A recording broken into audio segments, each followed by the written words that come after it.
Hello hello hello hello hello.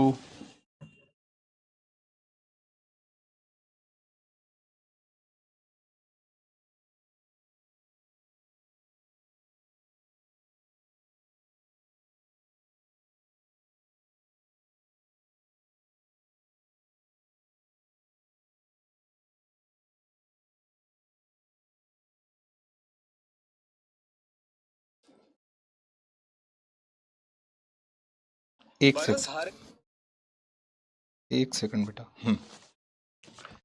Hello everyone, hello hello hello hello. क्या हाल चाल है आप लोगों का? एकदम बढ़िया हो? एकदम जबरदस्त। प्रेशर बेल्ट, हाँ हाँ, वो कंप्लीट हो चुका है। मुझे उसको काटना है और आगे की तरफ बढ़ना है। 2 मिनट के लिए। वो क्या, आज राष्ट्रीय किसान दिवस है। सभी लोग हम इस चीज को जानते हैं। तो इसके ऊपर देश के किसानों को संबोधित करते हुए कुछ चीजें लिखी थी, कुछ चीजें बोली थी। तो वो आपकी क्लास के खत्म होने के पहले या फिर क्लास के खत्म होने के कुछ देर बाद हमारे चैनल पर एक शॉर्ट आएगा, जिस शॉर्ट के ऊपर किसानों के बारे में सारी चीजें बताई गई है। Hope so. देखिए, मैं तो एक किसान पुत्र हूं, तो मेरे लिए एक पर्सनल मुद्दा भी हो जाता है। और आप में से भी कई सारे बच्चे होंगे जो उनका ताल्लुकात किसी ना किसी ढंग से खेतीबाड़ी से होगा, और नहीं तो भोजन तो करते ही हैं। तो आप लोगों के लिए एक अच्छी चीज बनाई गई है, जरूर आप देखिएगा। 1 मिनट के अंदर भारत के किसानों की दशा और कैसे बदलाव होना चाहिए। अरोरास किस कंट्री में दिखाई देते हैं? नॉर्वे, स्वीडन, फिनलैंड, डेनमार्क, इन इलाकों के अंदर दिखते हैं।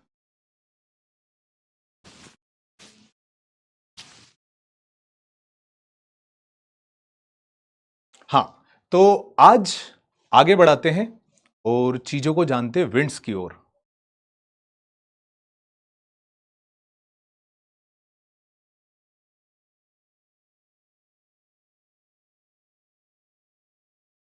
हाँ हाँ, वो तो किसान, देखो, हम सभी जानते हैं उसका उपयोग क्या है, उनका काम क्या है। और आज वो है। अगर देखिए, मुझे तो बड़ी शर्म आती है ये सब करने में, क्योंकि थोड़े ज़्यादा मेरे टर्म्स मेरे पिताजी के साथ सही है नहीं। थोड़ा सुना देते हैं मुझे, वो कूट भी देते हैं समय आए तो। बट अगर आप लोगों के भी पिताजी किसान हैं, है ना, मम्मी सपोर्ट करते हैं, आप किसी किसान से मिलते हैं, तो ज़रूर उनको आज के इस दिन की शुभकामना दें। उन्हीं की वजह से हमारा देश है, उन्हीं की वजह से हम भोजन करते हैं। तो किसी को भी महत्व देना बहुत बहुत बहुत बहुत अच्छा होता है। उनके लिए बुरे हालात में ऐसे शब्द बड़े काम करते हैं। अगर हम किसी को भी ऐसा कहते हैं तो मतलब थोड़ा तारीफ करना सीखिए। अगर कोई सच में कुछ कर रहा है तो थोड़ा तारीफ करना हमें आना चाहिए। देखिए, दो तरह। इटली का वेस्ट इंडिया क्यों आ रहा है? इटली का वेस्ट समझ नहीं आ रहा मुझे। तो मतलब एक दो तरह की चीज होती है, या तो खाना अच्छा होता है या खाना बहुत अच्छा होता है। तो दोनों में ही तारीफ करना बनता है। जरूर आप देखिएगा। जय जवान जय किसान, डेफिनेटली। चलिए भाई। तो अच्छा, किसी का जन्मदिन है क्या? हैप्पी बर्थडे बेटा, गॉड ब्लेस यू। हमेशा खूब जीवन में आगे बढ़े। वैभव भाई, गॉड ब्लेस यू। चलो, लेट्स स्टार्ट द विंड्स। अगले टॉपिक की तरफ रुख करते हैं, और इसका नाम है विंड्स। कल की क्लास के अंदर मैं आप लोगों को प्रेशर बेल्ट्स के बारे में बता चुका था। ज्यादा स्लाइड्स हमने नहीं पढ़ी थी, आज हम वहीं से शुरू करेंगे। चलिए, topic we had completed yesterday. मुझे एक बात बताइए, किसी को प्रेशर बेल्ट में दिक्कत है?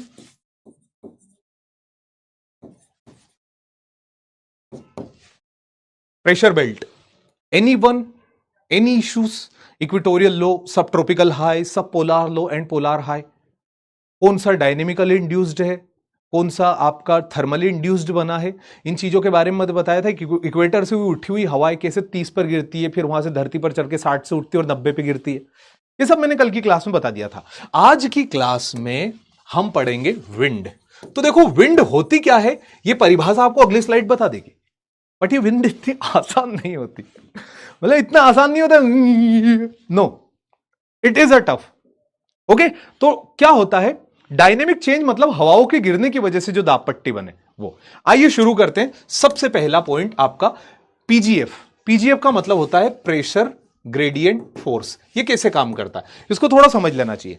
तो the rate of change of atmospheric pressure between 2 point, the rate of change of pressure of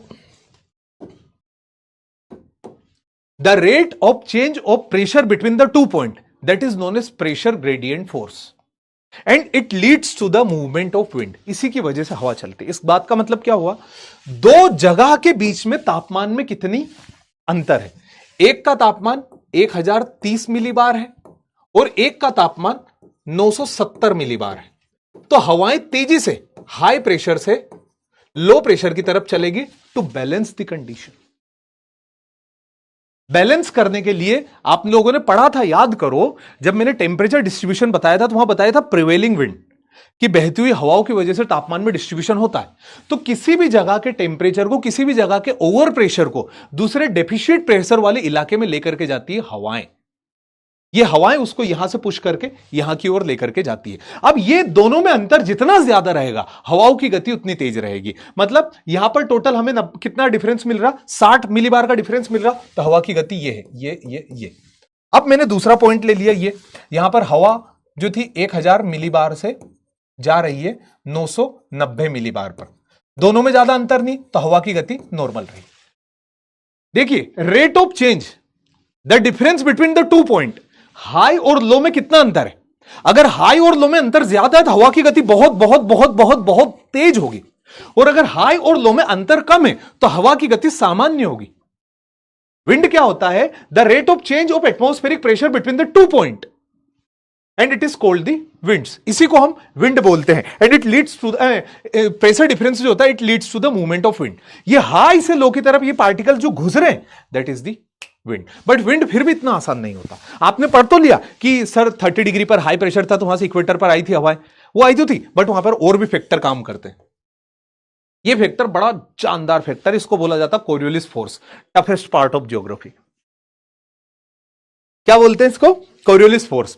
Coriolis force क्या बोलता है, आइए ध्यान समझते हैं। कोरियोलिस फोर्स बताता है कि धरती के रोटेशन की वजह से हवाओं की गति में जो परिवर्तन आता है। क्या बात कर रहे हो यार, उसकी वजह से, हाँ, रोटेशन की वजह से परिवर्तन आता, क्या तुमको नहीं पता, बताता हूं मैं। देखो ये समझो एक एग्जांपल से, देखो जिसको नहीं समझ में आए उसके लिए यहीं तक काम काफी हो जाता है। तीन प्रश्न जो पूछे गए ना, तीनों लाइन में मौजूद है। पहला, an apparent force that arises because earth rotation, ना कि रिवोल्यूशन, धरती के घूमने की वजह से। The question was asked in National defence Academy कि Coriolis force is a result of revolution और रोटेशन, तो it is a result of rotation.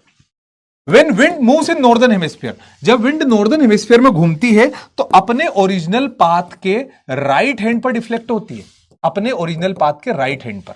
और जब सदर्न हेमिस्फीयर में जाती है तो अपने ओरिजिनल पाथ के लेफ्ट हैंड पर। ये मत बोल देना दोनों ही तो एक तरफ गई, दोनों एक तरफ गई, बराबर बोल रहे आप, बट आप समझो इसको।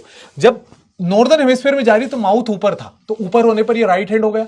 जब सदर्न हेमिस्फीयर में जा रही तो एरो नीचे, तो राइट हैंड कौन सा होगा, यहां पर लेफ्ट हैंड कौन सा होगा, ये लेफ्ट हो गया। नीचे गए तो ये लेफ्ट हो गया, ऊपर गए तो ये राइट हो गया। गई दोनों एक तरफ है, बट आप देखो ना धरती के दोनों टुकड़े अलग अलग है। इधर का डायरेक्शन अलग होगा, इधर का अलग होगा, तो ऊपर जाने पर राइट इधर हुआ, नीचे जाने पर लेफ्ट भी उधर हुआ, है ना, तो क्योंकि दोनों को एक दूसरे के विपरीत लेना है। तो पहला, when wind moves in northern hemisphere it deflected to the right hand side. National defence academy. When wind moves in southern hemisphere, it deflect to the left hand side. National defence academy. ये तीन प्रश्न इस एक slide से उठे। अभी क्यों होता है, क्या होता है, ये जो जानना चाहे वो मेरे साथ बैठो, और जिनको ऐसा लगे कि सर अब मुझे उससे मतलब नहीं है क्या क्यों होता, मुझे बस ये जानना था जहां से प्रश्न उठते, तो आप 2-5 मिनट के लिए घुमाओ, शाम का लुफ्त उठाओ, तब तक मैं इनको समझाता हूं। कोई दिक्कत दोनों में नहीं है, और जिनको समझना मेरे साथ बैठो, कोई ऐसा मत समझना मैं कोई गुस्सा हूं, कोई कुछ नहीं। प्रश्न सिर्फ यहीं से उठेंगे, इतने से। इतना जिसने समझ लिया उसका काम हो गया। अगर इसको इतने का कारण जानना है तो मेरे साथ बैठे, अगर कारण नहीं जानना तो आराम से चाय पिए। देखिए, आपने गुरुजी हमें एक बात बताई थी कि धरती के 30 डिग्री हिस्से पर, 30 डिग्री पर बनता है हाई प्रेशर। कल देखा था ना इक्वेटर की हवाएं जहां गिरती है, और 30 डिग्री साउथ पर भी बनता हाई प्रेशर। कल ही तो पढ़ा था, ये नॉर्थ है ये साउथ है, और दोनों के बीच में क्या है, 0 डिग्री इक्वेटर। दोनों के बीच में क्या है, 0 डिग्री इक्वेटर, बराबर सर। अब हमको पता है कि इक्वेटर, ये 30 डिग्री से हवाएं इक्वेटर की तरफ आ रही थी, कल वाली क्लास में हमने पढ़ा था ना। ये 30 डिग्री से जो हवाएं उठती वापस यहां आकर के सेल कंप्लीट करती, पुराना मैप जाकर के देखो, गो गो गो, एंड देखो, हाँ सर आ रही है, ये है फोटो। अब आप ये देखिए, जो हवा यहां पर आ रही है वो अपने ओरिजिनल पाथ के नॉर्दर्न हेमिस्फीयर में राइट हैंड पर डिफ्लेक्ट होगी। तो ओरिजिनल पाथ का राइट हैंड हो गया ये। यहां पर आने वाली जो हवा थी अपने ओरिजिनल पाथ के राइट पर आ गई, ये डायरेक्शन बना, है ना। अब यहां पर जो हवा जा रही थी वो अपने ओरिजिनल पाथ के लेफ्ट हैंड पर जा रही है। ओरिजिनल पाथ ऊपर मुंह है ना, तो ओरिजिनल के लेफ्ट हैंड, इनका ओरिजिनल के राइट हैंड, है ना। तो right hand northern hemisphere, southern hemisphere में लेफ्ट हैंड। तो ये हवा ऐसी जा रही है, हवा ऐसी जा रही है। अब सर ये लगता क्यों है सर? अब इसको जान लेना चाहिए। इसको जानने के लिए फिर से हम एक दूसरी धरती बनाते हैं। यह धरती, मुझे कोई बताएगा धरती रोटेट कैसे करती है? हां सर, हमें कोई भी बता सकता है, यह बात हम सभी को पता है कि धरती अपनी एक्सिस पर वेस्ट टू ईस्ट घूमती है। धरती पश्चिम से पूरब की तरफ घूमती है। हां जी गुरु, धरती वेस्ट से ईस्ट की तरफ जाती है। सारे प्लैनेट वेस्ट से ईस्ट की तरफ जाते हैं, अदर देन वीनस। वीनस नहीं जाता और यूरेनस नहीं जाता, वो दोनों ईस्ट टू वेस्ट जाते हैं, बाकी सब north to east to west जाते, वेस्ट टू ईस्ट जाते हैं। अब हम यहां से देखिए, अब इस चीज को ध्यान समझना, हमारी धरती की सबसे बड़ी लेटीट्यूड का नाम क्या है? Sir equator. हमारी धरती का सबसे बड़ा सरकमफेरेंस इक्वेटर का आता है, जो कि लगभग 40,000 किलोमीटर का, मोटा मोटा कितना, 1.5 सैकड़ा, 1000, 10,000, 40,000 किलोमीटर का हमारा इक्वेटर है। ये सर्कल पूरा सरकमफेरेंस। अगर आप 30 डिग्री पर देखो तो ये सर्कल छोटा हो रहा है ना। अगर आप 90 डिग्री पर देखो तो ये सर्कल और छोटा हो रहा है। ये पॉइंट तो समझ में आ रहा है ना, कि जो चीजें इक्वेटर के पास है, क्योंकि हमारी धरती ऐसी है बल्जी इक्वेटर से, तो इक्वेटर वाला हिस्सा चौड़ा है और पोल वाले हिस्से छोटे, ठीक है। बट अर्थ को आप सपोज कर लेते हैं 40,000 है, मोटा मोटा मान रहा हूं, है ना। इक्वेटर कितना है? 40,000 किलोमीटर का एक सर्कल है। ये 30 डिग्री कितना है गुरुजी? 30 डिग्री ना 30,000 का एक सर्कल है। ये कितना है सर? ये 10,000 का एक सर्कल है ना। और ये तो 0 डिग्री हो गया पोल। पोल पर तो कोई वो है नहीं, एकदम शून्य है, ज्यादा वो नहीं है। हमको समझ में आ रहा कि इक्वेटर जो है वो 40,000 का है, और इक्वेटर से जैसे चीजें दूर जाती जाएगी वो छोटी होती जाएगी। देखो छोटी हो रही, छोटी हो रही। तो धरती को जहां से घूमना शुरू किया था वहां घूम के लौटने के लिए कितना समय मिलता है गुरुजी? 24 घंटे। 24 घंटे में इक्वेटर की धरती लगभग 40,000 कवर करेगी, और 24 घंटे में 30 डिग्री लेटीट्यूड, 24 घंटे में 30 डिग्री लेटीट्यूड मात्र 30,000 कवर करेगी ऊपर की तरफ, क्योंकि वहां पर लाइन छोटी हो रही है ना, पोल पर और कम करेगी। तो एक बात बताओ, किसी की अपेरेंट स्पीड किसकी ज्यादा होगी? इक्वेटर की ज्यादा होगी या 30 डिग्री की? बताओ मुझे। 30 डिग्री तेज घूमेगा जिसको 30 के कवर करना है बस, और इक्वेटर तेज घूमेगा जिसको 40 के कवर करना। किसकी स्पीड तेज होगी गुरुजी? जाहिर सी बात है, इक्वेटर को घूम के वहीं आना 40,000, तो उसको तेज घूमना पड़ेगा। और ये जो 30 डिग्री उसको 30,000 आना, तो उसको इक्वेटर के कंपेयर में थोड़ा कम घूमना पड़ेगा। 60 डिग्री उसको मात्र 10,000 आना, तो उसको उसके कंपेयर में कम घूमना पड़ेगा। धरती कैसे घूमती? बोले धरती गुरुजी घूमती पूरब से पश्चिम। अब देखना, जो हवाएं 30 डिग्री से इक्वेटर तरफ आने की कोशिश कर रही है, पर हमें पता है इक्वेटर की स्पीड तेज है, तो हवाएं पीछे गिर जाएगी। ये गिर गई। धरती कैसे जा रही? वेस्ट टू ईस्ट जा रही है, तो पीछे गिर गई, पीछे। नहीं समझ में आया? और जो हवाएं यहां से, ये भी सेम 30,000 किलोमीटर से जब 40,000 पे जा रही, तो उसकी स्पीड के मुताबिक पीछे गिर रही है, तेजी से आगे निकल जाए। मतलब इसको पहुंचना तो यहां है, बट इतनी देर में ये आगे निकल गई थी, हवा पीछे गिर गई। हवा जैसे ये जा रही, हवा को यहां पहुंचना है, तो इसकी स्पीड इतनी ज्यादा है कि यहां पहुंचने के बजाय ये यूं हो गई, क्योंकि इसकी स्पीड बहुत तेज, अपने ओरिजिनल पाथ से डिफ्लेक्ट हुई। और नॉर्थ में सर, अब जैसे यहां के केस में देखिए, इसके केस में आपने तो ये बताया था 30 से 60 पर भी हवा जाती, तो जो हवा 30 से 60 पर ऊपर जा रही थी ये, अब आप देखो ऊपर की स्पीड इसके कंपेयर में और कम, इसकी स्पीड 30,000 किलोमीटर है, तो इसकी मात्र 10,000 कवर करना है। तो यहां पर वेस्ट टू ईस्ट हवा चल रही थी, इसकी स्पीड इतनी ज्यादा है कि हवा थोड़ी आगे गिर जाएगी, ऐसे। ये अपने ओरिजिनल पाथ के राइट हैंड, अपने ओरिजिनल पाथ के लेफ्ट हैंड। यही कोरियोलिस फोर्स है कि धरती की अलग अलग जगह की रोटेशनल स्पीड की वजह से। फॉर एग्जांपल जैसे आप ऐसा समझिए, ये मेरी गो राउंड आपने देखा, ये दादी लोग बैठे, अब ये दादी लोग गोल गोल घूम रहे।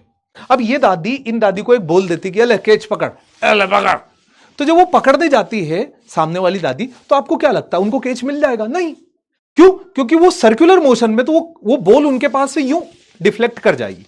वैसे कि वैसी धरती भी अपने सर्कुलर मोशन में, अपने रोटेशनल मोशन में, तो जो चीजें यहां आनी चाहिए इसकी गति तेज होने की वजह से पीछे गिर जाएगी, इसकी गति तेज होने की वजह से पीछे गिर जाएगी। और जो यहां से 30 डिग्री से 60 पर जाना चाहती जो हवाएं, वो यहां से आगे गिर जाएगी। क्यों? क्योंकि वेस्ट टू ईस्ट स्पीड है ना, इसकी स्पीड इसके कंपेयर में तेज है, तो आगे गिर गई, ये आगे गिर गई।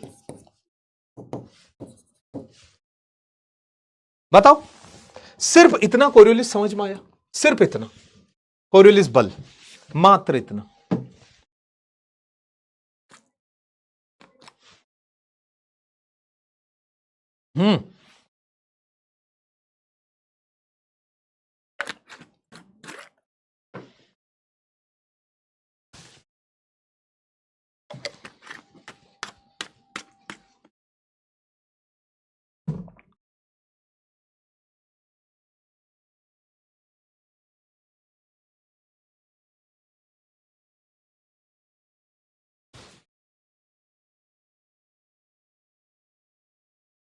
समझ आया बट पूरा नहीं।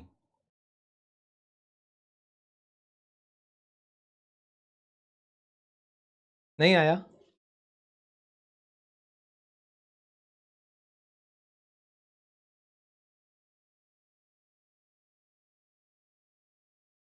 कोई नहीं, कोई नहीं।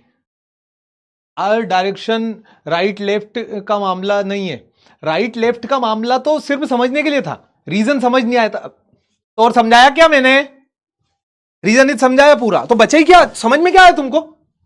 देखो, मैं आपको क्या बोल चुका हूं, एक तो ये लिखा हुआ है, आप इसके साथ बढ़ सकते हो आगे, बट आपको अच्छा एक और मेहनत लो। ये धरती का इक्वेटर है, मानते हो? ये 30 डिग्री है, छोटी है इक्वेटर के कंपेयर में, है ना? और ये 60 डिग्री है, और छोटे इक्वेटर के उसके कंपेयर में, 30 के कंपेयर में। देखो ना, ये 60 की लाइन है, क्योंकि धरती ऐसी ही है ना पूरी।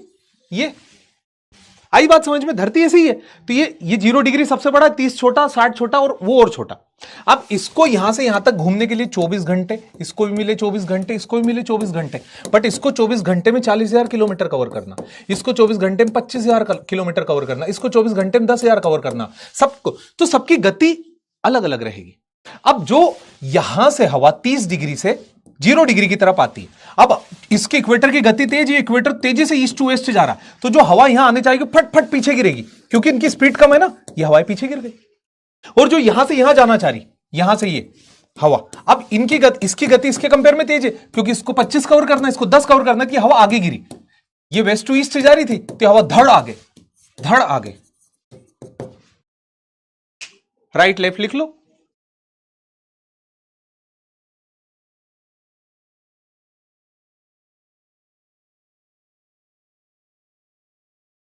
अरे अब तो आ गई होगी। ओए राधा स्वामी मेरे भाई, ए मेरे लाल, ये तुम डायरेक्शन जो कमेंट लिख रहे थे ना, मैंने फिर बता दिया।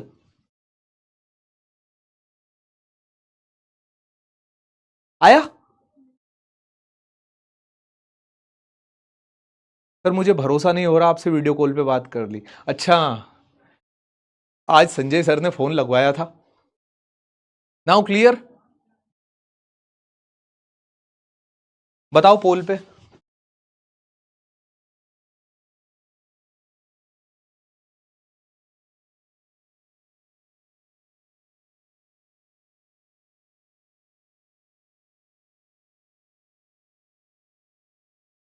थ्री डी एनिमेशन छोड़ दो बच्चा। ये 3D तुम पीपीएन डीटी कैसे करोगे रे? वहां जो ब्लर इमेज मिलेगी, जब ये कॉन्सेप्ट जो मुखारबिन तरीके से बताया गया वो समझ में नहीं आ रहा, आदत डल गई है, एनिमेशन नहीं बता।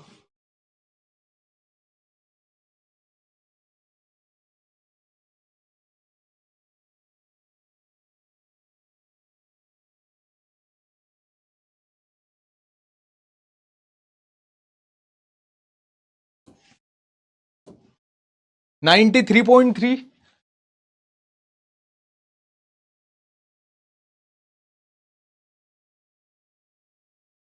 अरे video call in the sense कि वो सर के साथ थे वहां पर ऑफलाइन सेंटर पे, तो वहां से उन्होंने सर से लगवा दिया था।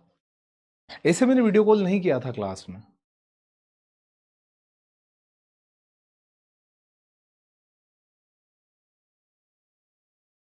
यार बेटा देखो, ये है ना, ये विंड का ओरिजिनल पाथ है, उसका राइट हैंड डिफ्लेक्शन है, क्योंकि नॉर्दर्न हेमिस्फीयर में सारी विंड अपने ओरिजिनल पाथ के राइट हैंड पर डिफ्लेक्ट करती है। ये विंड नीचे जा रही है ना, ये देखो नीचे जा रही है, इसका माउथ नीचे गया, फिर ये राइट हैंड आ गया, फिर राइट हैंड पर डिफ्लेक्ट हो रही। यहां पर हमने क्या देखा था, विंड अपने ओरिजिनल पाथ के लेफ्ट हैंड पर डिफ्लेक्ट होती है। तो देखो ओरिजिनल पाथ का लेफ्ट हैंड, ये नीचे ओरिजिनल पाथ है तो इसका लेफ्ट हैंड ये हुआ। ये हैंड का कॉन्सेप्ट है, ये होता ही होता है। नॉर्दर्न हेमिस्फीयर में राइट ही जा रही है, आप ऐसा मत समझ लेना ये इधर और ये तो एक दूसरे के विपरीत है, क्योंकि ये जाने के डायरेक्शन भी एक दूसरे के विपरीत है।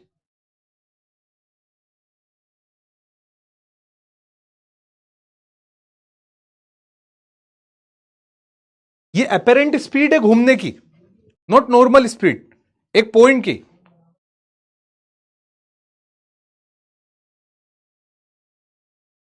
हां, ज्यादा से कम जाने में विंड डिफ्लेक्ट करेगी, कम से जब ज्यादा की ओर आएगी तो भी डिफ्लेक्ट करेगी। सर इस पे क्वेश्चन कैसे बनेगा, ये सीधे पूछे गए। पहला क्वेश्चन तो ये पूछा गया कि कोरियोलिस फोर्स किसके कारण बनता है, तो रोटेशन के कारण। दूसरा प्रश्न पूछा गया नॉर्दर्न हेमिस्फीयर में विंड का डिफ्लेक्शन, तो राइट हैंड पर। सदर्न हेमिस्फीयर में विंड का डिफ्लेक्शन, तो लेफ्ट हैंड पर।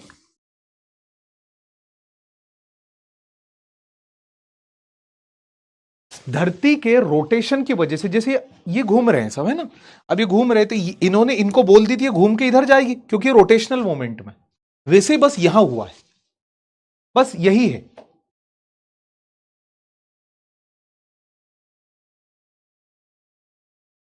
अब बताओ। अरे क्या यार, क्या कर रहे हो, खत्म करो ना। अंशिका वदे, एक बात बताऊं, आप बहुत हैंडसम। ये आया तुमको, ये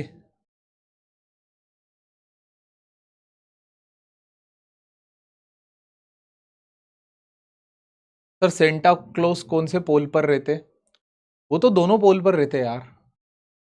सदन में भी तो क्रिसमस बनता है ना, सदर्न हेमिस्फीयर में भी। मैं बताऊं, इतनी तेजी से आया था कि आज मैं बिट्स क्लियर टेक्निक अपनाऊंगा। एक टेक्निक थी जो हिटलर अपनाता था,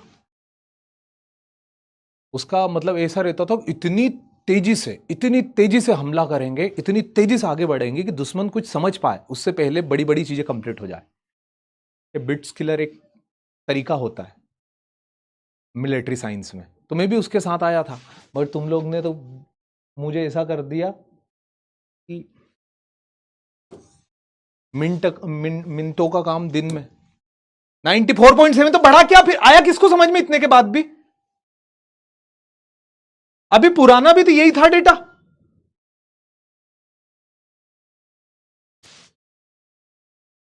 एक बार और समझा दीजिए। अरे मेरे भाई देखिए, ऐसा है, ऐसा समझ लीजिए, धरती कर्व है ये तो मानते हो। धरती ऐसी है कि धरती का इक्वेटर पर बल्ज है, और फिर जैसे हम ऊपर जाते जाते धरती छोटी होती जाती है, और पोल पर जाते जाते अंडे के आकार में धरती एकदम छोटी हो जाती है।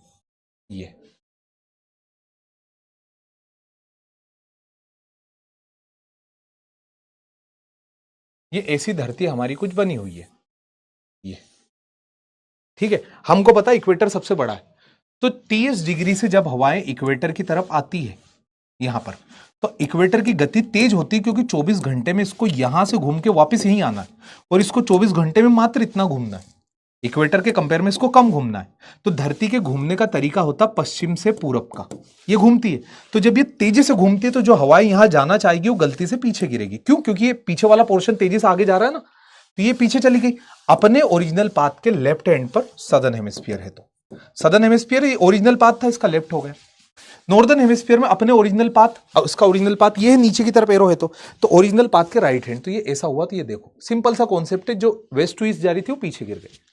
अब इसके बाद और ऊपर गए, 30 से 60 पर भी हवाएं जाती थी, तो 30 से 60 पर जो हवाएं जाती थी अपने ओरिजिनल पाथ के राइट हैंड साइड इन नॉर्दर्न हेमिस्फीयर, ये हो गई। क्यों? क्योंकि धरती वेस्ट टू ईस्ट घूम रही है ना, और इस पोर्शन की स्पीड इसके कंपेयर में ज्यादा, तो आगे गिर गई, आगे गिर गई, है ना। तो यहां पर आगे चली गई, ये अपने ओरिजिनल पाथ का राइट हैंड है। यहां पर अपने ओरिजिनल पाथ के लेफ्ट हैंड पर जाती थी, ये ओरिजिनल पाथ, ये इसका लेफ्ट हैंड घड़ी वाला हाथ। अब आया समझ में?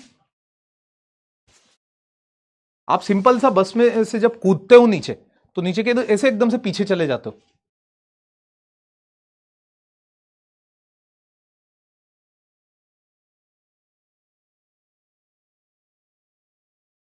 ठीक है, नहीं आएगा 100%, मेरे को पता है ना। कोई लोग चाहते नहीं कि हम आगे बढ़े। अब इस हिसाब से धरती के ऊपर प्लानिटरी विंड्स बनाई गई है। प्लानिटरी विंड्स कौन सी होती बेटा? वो विंड्स होती जो धरती के घूमने की वजह से हमेशा चलती रहे। जो विंड धरती के घूमने की वजह से बने उन विंड्स को हम बोलते हैं प्लानिटरी विंड्स। उन्हें क्या बोलते हैं? प्लानिटरी विंड्स या प्राइमरी विंड। तो प्लानिटरी और प्राइमरी विंड्स का एग्जांपल आ जाता है ट्रेड विंड, वेस्टर्लिस और पोलर ईस्टर्लिस। ये क्या होती है अभी जान लेंगे।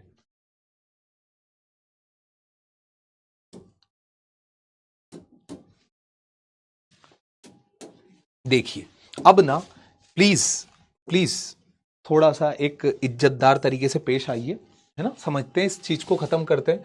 मुझे आपको पढ़ाने के लिए 2 क्लास बिल्कुल नहीं मिलेगी बेटा। ये है इक्वेटर, अब ये है हमारी धरती। ये 0 डिग्री इक्वेटर है, ये 30 डिग्री है गुरुजी, ये 60 डिग्री है गुरुजी, बनाते चलो। और ये 90 डिग्री पोल है गुरुदेव, नॉर्थ नॉर्थ नॉर्थ। अब आ जाते हैं, ये 30 डिग्री साउथ है गुरुजी। तुम जितना सोच रहे हो ना इस कॉन्सेप्ट में, इतने को तो एग्जाम भाव भी नहीं देती। इतना तो मान के चलती कि आता होगा। प्रश्न कैसे आएंगे पूछ बताता हूं आपको। ये है 60 डिग्री गुरुजी, मान गए।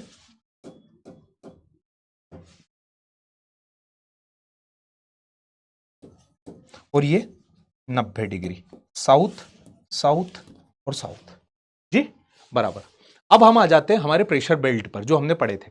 हमने क्या देखा था सभी लोगों ने कि विंड 30 डिग्री से 0 डिग्री की तरफ आती है। देखा था 30 डिग्री से 0 डिग्री की तरफ आती। पढ़ा था कल वाली क्लास में कि जो इस 30 डिग्री से हवाएं वो 0 की तरफ आएगी और इसी 30 से हवाएं 60 की तरफ जाएगी। कल ही तो पढ़ा था, यहां पर हाई प्रेशर बनता है और हाई प्रेशर विंड को ऊपर और नीचे भेज देता है। तो 0 से 30 से 60 भेज दी, 30 से 0 भेज दी। अब हवाएं सीधी चले ऐसा पॉसिबल है ही नहीं, क्योंकि हवाएं जैसे चलेगी, धरती ने घूमना बंद किया नहीं, और अगर धरती घूमना बंद करेगी नहीं तो कोरियोलिस लगना तय है। कोरियोलिस मस्ट मस्ट मस्ट, बिना कोरियोलिस के पत्ता भी नहीं हिलेगा। कोरियोलिस इतना जरूरी है, भले हमने उसको बाद में पढ़ा। तो हवा जैसे चलेगी सबसे पहले पीजीएफ यानी प्रेशर ग्रेडियंट फोर्स के ऊपर लगेगा कोरियोलिस। तो कोरियोलिस का मैं आपको क्या पढ़ा चुका हूं जिसकी जरूरत आएगी? नॉर्दर्न हेमिस्फीयर में अपने ओरिजिनल पाथ के right hand side, southern hemisphere में अपने ओरिजिनल पाथ के left hand side. Okay, original path की फिर कोई जरूरत ही नहीं। ओरिजिनल पाथ जैसी कोई चीज होती नहीं है। ओरिजिनल क्या होता है? ओरिजिनल वही होता है जो घूम जाता है। तो ये जब जाने लगी, विंड का गति ये थी, अब ओरिजिनल पाथ को नॉर्दर्न हेमिस्फीयर में राइट हैंड पर डिफ्लेक्ट किया। देखो ये माउस ऐसे जा रहा ना, ये ऐसे माउस, इसका राइट हैंड ये दिख रहा, जिधर एरो है उधर का राइट हैंड लेना, तो ये राइट हैंड लिया, ये विंड डिफ्लेक्ट हो गई। ये अपने ओरिजिनल पाथ के लेफ्ट हैंड, ये विंड डिफ्लेक्ट हो गई, ये दिख रही। तो ओरिजिनल पाथ के सारी विंड नॉर्दर्न हेमिस्फीयर में ओरिजिनल पाथ के राइट और सदर्न हेमिस्फीयर में अपने ओरिजिनल पाथ के लेफ्ट। याद रखना ओरिजिनल पाथ कैसे डिटरमाइन होता है? जिधर एरो का डायरेक्शन हो वो। ये याद रखने का क्या लोगे बता दो, बट ये याद होना चाहिए। Right hand original path, left hand to the original path. और ये जो एरो है जो ब्राउन कलर से दिख रहे, these are the original path of wind, जो 30 से 0 पर 30 से 60 पर जाती है। कोरियोलिस अप्लाई होने के बाद व्हाइट कलर आ गया। तो कोरियोलिस जब अप्लाई किया तो हवाएं पूरी अपने राइट हैंड पर, मतलब कि हमको पता है इक्वेटर की स्पीड तेज है, धरती पश्चिम से पूरब आ रही, तो हवाएं गलती से पीछे की तरफ, गलती से क्या, तेज, इसकी स्पीड तेज है तो हवाएं पीछे गिरेगी इसकी ओर, क्या हवाएं यहां गिर गई ऐसे। अब इन हवाओं का डायरेक्शन कोई देख पा रहा है क्या कैसा है? अगर एक शब्द में कहना चाहूं तो ऐसा नहीं दिख रहा आपको कि हवाएं ईस्ट टू वेस्ट चल रही। देखो ये पूरब से पश्चिम की तरफ दिख रही। तो पूरब के पश्चिम की तरफ ये जो जाती है ना, इस वजह से इस इलाके में चलने वाली हवाओं को ट्रॉपिकल ईस्टर्लीज या फिर ट्रेड विंड यानी व्यापारिक पवने कहते हैं। क्यों वो बताऊंगा मैं आपको, अभी नहीं बताना मुझे। तो जो यहां से यहां आ रही, यहां से यहां आ रही, that is the trade wind. क्या है? Trade wind. क्या है? Tropical easterlies. क्यों गुरुजी? क्योंकि ईस्ट टू वेस्ट। एक बात मेरी कान खोल करके सुन लो, जैसा मैं बोल रहा हूं अब भी हाल लिखो। अगर हवा, सुनो लिखो वैसे हिंदी में लिखो, अगर हवा पूरब से पश्चिम जाएगी तो उन्हें ईस्टर्लीज बोलेंगे क्योंकि पूरब से आ रही है। अगर हवा पश्चिम से पूरब जाएगी तो उसे वेस्टर्लीज बोलेंगे क्योंकि पश्चिम से जा रही। जहां से हवा उत्पन्न होती वो उसको नाम दिया जाता है। अगर हवा समंदर से जमीन की तरफ आ रही तो उसे सी ब्रीज बोलेंगे। अगर हवा जमीन से समंदर की तरफ जा रही तो उसे लैंड ब्रीज बोलेंगे। अगर हवा वैली से माउंटेन की तरफ जा रही तो वैली ब्रीज बोलेंगे। अगर हवा माउंटेन से वैली की तरफ आ रही तो उसे माउंटेन ब्रीज। जहां से हवा उत्पन्न होती है उसे वही नाम दिया जाता है। हवा पूरब से पश्चिम की तरफ गई तो उसे ईस्टर्ली बोल दिया। हवा अगर पश्चिम से पूरब जाती तो उसे वेस्टर्ली विंड बोलेंगे। समंदर से जमीन तो समुद्री हवाएं, जमीन से समंदर जमीनी हवाएं, पहाड़ी मतलब खाड़ी से पहाड़ी, गहरा जो खाई होती ना, खाई से पहाड़ी तो उनको बोलते हैं एनाबेटिक, एनाबेटिक या फिर आपका वैली ब्रिज। और जो पहाड़ी से खाई माउंटेन ब्रिज या फिर केटाबेटिक, सब जानेंगे आगे। तो ये वाला पॉइंट समझ में आया इतना सिर्फ कि जहां से हवा उत्पन्न होती वो नाम दिया जाता। अब ऊपर चलते 30 से जब 60 की तरफ चले, जब हम 30 से 60 की तरफ चले तो कोरियलिस नॉर्दर्न हेमिस्फीयर में अपने ओरिजिनल पाथ के राइट हैंड पर लगता है। तो ओरिजिनल पाथ का राइट ये गया, ये ओरिजिनल पाथ का राइट ये गया। सदर्न हेमिस्फीयर में अपने ओरिजिनल पाथ के लेफ्ट। ओरिजिनल पाथ ये है, इसका लेफ्ट ये हो गया, तो ये हो गया ओरिजिनल पाथ का लेफ्ट। अब विंड का डायरेक्शन कैसे दिख रहा है आपको? गुरुजी हमें ऐसा दिख रहा है जैसे विंड पश्चिम से पूरब की तरफ आ रही है। ये विंड हमें सर गुरुजी दिख रहा पश्चिम से पूरब की तरफ आ रही, तो आप इसे क्या नाम दोगे? सर हम इसे नाम देंगे वेस्टर्ली विंड्स। और पर्टिकुलर मैनर में इनका नाम होता है सब ट्रॉपिकल वेस्टर्लीज। क्या होता है?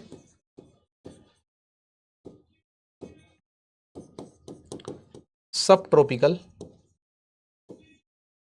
वेस्टर्लीज। डन।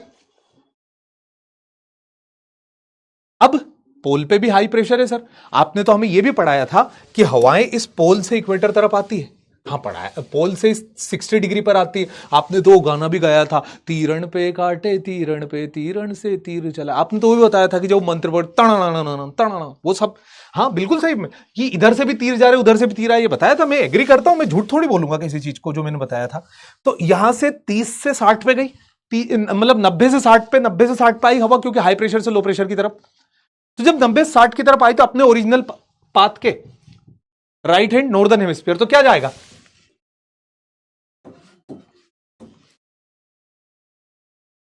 ये गया अपने ओरिजिनल पाथ का राइट हैंड, यानी ईस्ट से वेस्ट की ओर गया। क्या नाम दोगे इसको? फिर इसको ईस्टर्ली देंगे। यार देखो ईस्टर्ली लिखोगे तो फिर ये दोनों में कंफ्यूजन हो जाएगा। इसके अच्छे लिखो पोलर ईस्टर्ली, पोल पर चलने वाली ईस्टर्ली। दक्षिणी गोलार्ध में देखे अपने ओरिजिनल पाथ के लेफ्ट हैंड पर, तो लेफ्ट हैंड पर डिफ्लेक्ट किया, ये गई लेफ्ट हैंड पर। तो किधर से किधर गई गुरुजी? पूरब से पश्चिम। नाम क्या दोगे? Polar easterlies.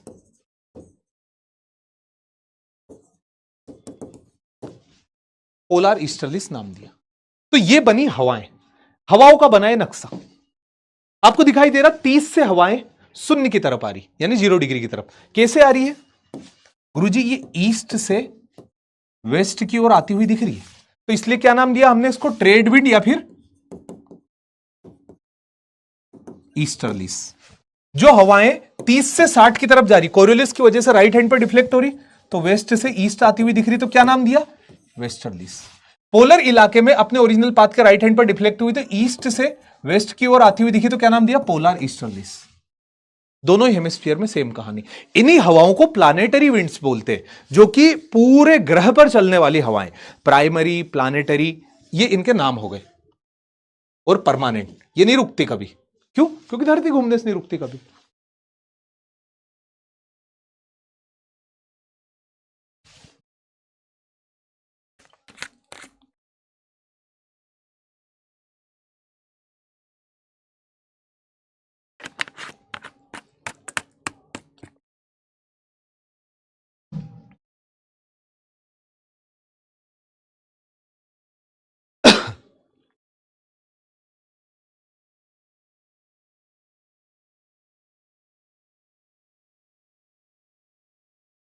हवाएं समझ में आई? मत मस्ती करे बेटा, जो प्रश्न पूछा उसका जवाब दे दो बस। Sir geography is looking like physics and I hate physics. Geography is looking like physics and you will love physics.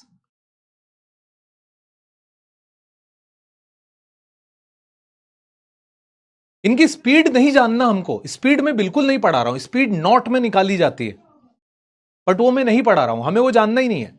हमें जो जानना है उसके बारे में हम बात कर रहे हैं।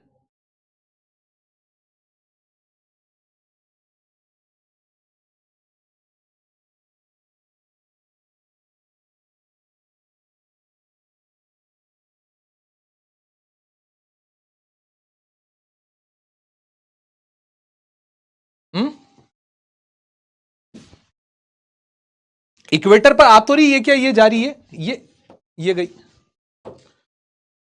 95.35। तो चलो फिर इनके बारे में पढ़ लेते हैं, पिछली बार की मैं समझाया था, आप पढ़ लेते हैं इनके बारे में।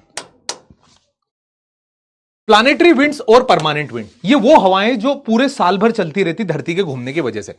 सबसे पहले tropical easterlies, when wind blows from 30 degree north and 30 degree south, है ना, फ्रॉम सब tropical high pressure belt to equatorial low pressure. जब sub tropical high pressure belt से इक्वेटोरियल लो प्रेशर की तरफ होते हैं,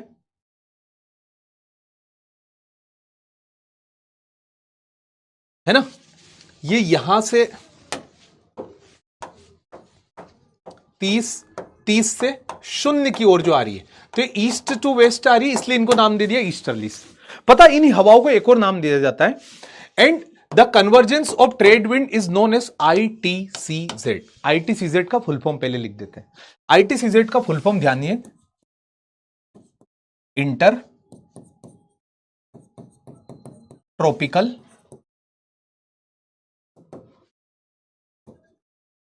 convergent zone, ITCZ, intertropical convergent zone. Intertropical convergent zone का मतलब क्या है? देखो, ये आप मुझसे डबल से पूछोगे और मैं इसको रिपीट नहीं करने वाला, तो एक बार में क्यों ना सुन लिया जाए। मैं हजरात हजरात हजरात, ऐलान है सारे इलाके में कि मैं इंटर ट्रॉपिकल कन्वर्जेंट जोन समझा रहा हूं, ध्यान से सुने। देखिए, जब हवा 30 डिग्री से 0 की तरफ आ रही थी, 0 डिग्री, जब हवा 30 डिग्री से 0 की तरफ आ रही थी, तो इसको बीच में ट्रॉपिक ऑफ कैंसर मिला, ये दिखा, वो बीच में ट्रॉपिक ऑफ कैप्रिकॉन मिला, ये दिखा। तो ये क्या, ट्रॉपिक ऑफ कैंसर और कैप्रिकॉन से ट्रॉपिकल इलाकों की हवाएं लेकर के इक्वेटर पर आ रही है, ट्रॉपिकल इलाके की हवा लेकर के कन्वर्ज करती जीरो पे, Tropic of Cancer Tropic of Capricorn की हवाओं को इक्वेटर पे भिड़ा रही है। तो दो विंड आपस में दोनों इक्वेटर की हवाओं को टकरा रही, इस वजह से इनको इंटर इंटर इंटर मतलब अलग अलग, इंटर मतलब अलग अलग, तो अलग अलग ट्रॉपिकल जोन का कन्वर्जेंट हो रहा है। Tropic of Cancer Tropic of Capricorn, Cancer और कैप्रिकॉन, कैंसर और कैप्रिकॉन टकरा रहे हैं आपस में।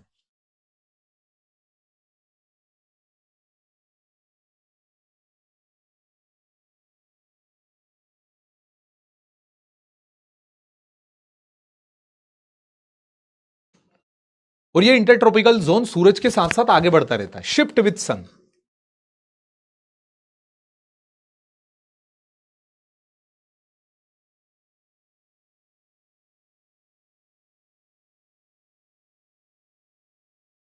सर ये बता दीजिए कि शौर्य 1.0 का रिफंड लेकर के शौर्य 2.0 मिल सकता है क्या? Great question.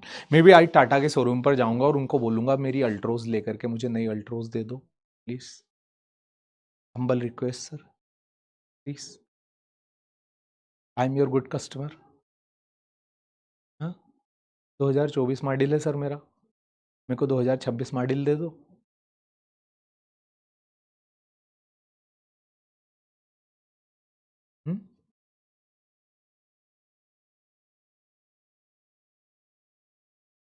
क्या, मुझे बताओ, क्या क्या खाते पीते हो तुम लोग के शुरू से सुबह से एकदम टनटनाट होकर के बैठते हो क्या?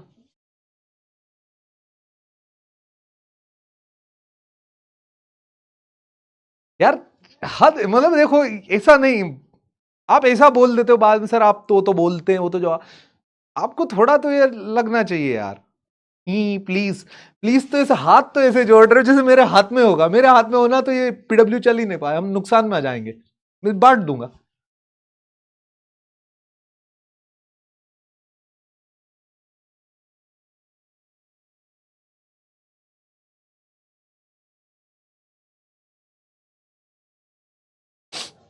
अब बात करते हैं वेस्टर्लीज की, ईस्टर्लीज हो गए, वेस्टर्लीज की बात करते हैं।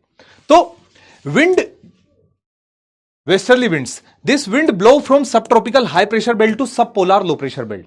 मतलब ये 30 से 65 की ओर जाती है, वेस्ट है ना, 30 से 65 की ओर जाती है और मुड़ जाती है। ये 30 से चली यहां से और 65 की ओर जा रही थी, तो ये घूम गई, ये घूम गई, तो इनको हमने नाम दे दिया वेस्टर्लीज। देखो बेटा, आप सभी लोगों को कुछ हो ना हो बट डायरेक्शन पता होना चाहिए, क्योंकि डायरेक्शन के बिना ज्योग्राफी का कोई मतलब नहीं। डायरेक्शन के बिना ज्योग्राफी की कल्पना करना मतलब कि जंगल में पेड़ों के बिना जंगल की कल्पना करना। हाँ माडिल, ए चलो रे ए। अब विंड जो कि सब ट्रॉपिकल हाई प्रेशर बेल्ट से 30 डिग्री से 60 डिग्री की ओर जाती है, तो ये ऐसे चलती है, ऐसे कोरियोलिस की चलते, इसलिए इनको हमने वेस्टर्लीज नाम दिया। ठीक है, अब इसके बारे में यह कहा जाता है कि जो वेस्टर्लीज विंड सदर्न हेमिस्फीयर में चलती है वो बड़ी स्ट्रांग होती है। हाँ बताता है आपको, देखिए सबका बेल्ट बना लेते हैं यार, सब चीजें हो जाएगी अपने पास। एक बार बेल्ट बन गया ना तो सारी चीजें हाथ में जाएगी। देखिए ये है आपका 0 डिग्री इक्वेटर, ये है आपका 30 डिग्री, ये है आपका 60 डिग्री, ये आपका 30 डिग्री और ये आपका 60 डिग्री। ठीक, अब ध्यान से सही देखना, भाई जल्दी करना है यार प्लीज। 0 30 60, 0 30 60। अब ये ऐसा बोल रहे, देखो पहले आप समझ लो, यहां इस इलाके में हवाएं ऐसे चलती है, ये हवाएं, तो इनको हमने क्या नाम दिया गुरुजी? इनको हमने बोला ईस्टर्लीज। और इनको ट्रेड विंड पता क्यों बोलते हैं? कि जैसे इंडिया में आ गए, इंडिया के लोगों को व्यापार करना था, तो ये लोग क्या करते थे, वो देखेंगे वो पुरानी नाव में पर्दे लगे होते थे, पाल चढ़ाओ लंगर उठाओ, तो वो पर्दे उठाते थे। पूर्वी विंड क्या करती, इनको पुश करके अफ्रीका ले आती थी और अफ्रीका में ला करके उनका व्यापार में मदद करी ना। यहां जाते थे, खूब व्यापार करते थे, क्योंकि हवाएं उनको पुश करके लेकर के जा रही, इसलिए इनको ट्रेड विंड भी बोलते हैं। अब कारण समझ में आ गया ट्रेड विंड क्यों बोलते हैं? ठीक है, आगे बढ़ते हैं। अगला पॉइंट आ जाएगा आपका कि जो हवाएं 30 से 60 चलती है, तो जो हवाएं 30 से 60 चली वो ऐसे चली है, ये इनको नाम क्या दे दिया हमने? वेस्ट टू ईस्ट यानी वेस्टर्ली विंड्स। अब उन्होंने ये कहा कि जो सदर्न हेमिस्फीयर की वेस्टर्लीज होती है वो बड़ी स्ट्रांग होती है। क्या कहा उन्होंने? कि जो वेस्टर्ली विंड सदर्न हेमिस्फीयर में चलती देट आर सो स्ट्रांग। कारण क्या है? ध्यान से देखिए, अब उस पर बात करेंगे। अब है सर प्लीज कर दीजिए, बात कर लीजिए उनसे।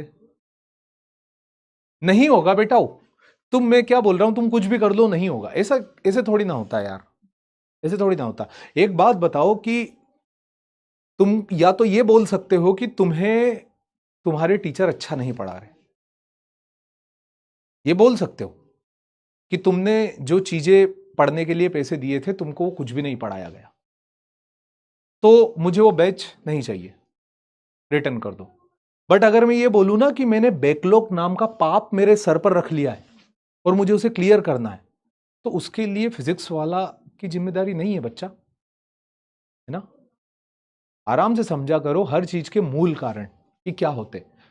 आपने किया backlog create, then how your teacher are responsible for. या तो आप बोल दो कि राहुल सर आप सही नहीं पढ़ाते हो, तो मेरा मत बोलना क्योंकि उस बैच में मैं ही हूं, और किसी का बोल देना। बट आपको ये पॉइंट समझ में आना चाहिए कि आप समझ में ना आए that's a different thing, but आपने बैकलॉग क्रिएट किया उसलिए अलग होना चाहिए, तो ये गलत है फिर। और याद रखना मेरी बात, mark my words, every one of you, defence वाला पर सबसे ज्यादा रैंक प्रोड्यूस करने वाला शौर्य है, शौर्य 1.0। यही है, क्योंकि मैं तुमको बताऊं, देखो नहीं बताना यहां पर क्या, इधर देखिए आप, सदर्न हेमिस्फीयर में क्या हो रहा है? सदर्न हेमिस्फीयर में वेस्टर्ली विंड चल रही है। उन्होंने ऐसा बोला कि सदर्न हेमिस्फीयर की जो वेस्टर्ली विंड्स होती है ना वो बड़ी स्ट्रांग होती है। ऐसी बात बोली जा रही कि सदर्न हेमिस्फीयर पर आने वाली वेस्टर्ली विंड स्ट्रांग होती है और नॉर्दर्न की वेस्टर्लीज कमजोर होती। कारण पता क्या है?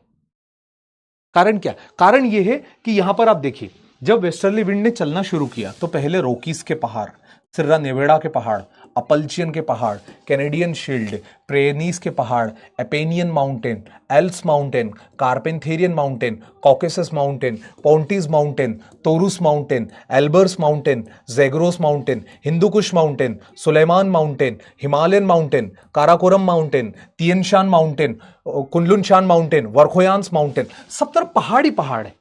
तो उनकी स्पीड ना ब्लॉक होती है, बार बार ब्लॉक होती है, जो वेस्टर्ली नॉर्दर्न हेमिस्फीयर में चलती है। बट सदर्न हेमिस्फीयर में जो वेस्टर्ली चलती है वो एक बार जो निकली तो पानी ही पानी, पानी ही पानी, पानी ही पानी, पानी ही पानी। तो सदर्न हेमिस्फीयर में चलने वाली वेस्टर्ली ताकतवर होती, because there is no hindrance in their path. कोई उनके हिंड्रेंस में पाथ नहीं होता, और जब पाथ नहीं होता ना तो उसका मतलब समझ लो,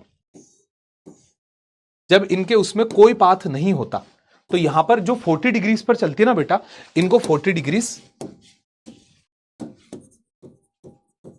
साउथ, उसके रोरिंग 40s बोलते, रोर करके चलते हैं। फिर 60 डिग्री साउथ पर उसे 50 डिग्री साउथ पर उसे फ्यूरियस 50s बोलते हैं, डराते हुए, और 60 डिग्री साउथ पर श्रिंकिंग 60s। ये इनके नाम दिए गए, roaring 40s, furious 50s, shrinking 60s। इसको बोलते चीखता 40, गरजता 50 और सिकुड़ता 60। हिंदी में ये इनके नाम है। अरे कोई ऐसी बात नहीं है रे, ऐसी बात नहीं है, दैट्स फिगर ऑफ स्पीच। तुम लोग इधर ध्यान दो, ये जो पॉइंट मैंने आपको बताया, एक ने भी ध्यान से नहीं सुने ना, वो लॉस कर दिया आपने। वेस्टर्लीज के बाद अगली विंड आ जाती पोलर ईस्टर्लीज। पोलर ईस्टर्लीज के बारे में तो हमने सिंपल सा जान लिया कि it blows from polar high pressure belt to सब पोलर लो। ये इस पोलर हाई प्रेशर बेल्ट से यहां से सब पोलर लो की तरफ आती है, बस दैट्स इट, है ना।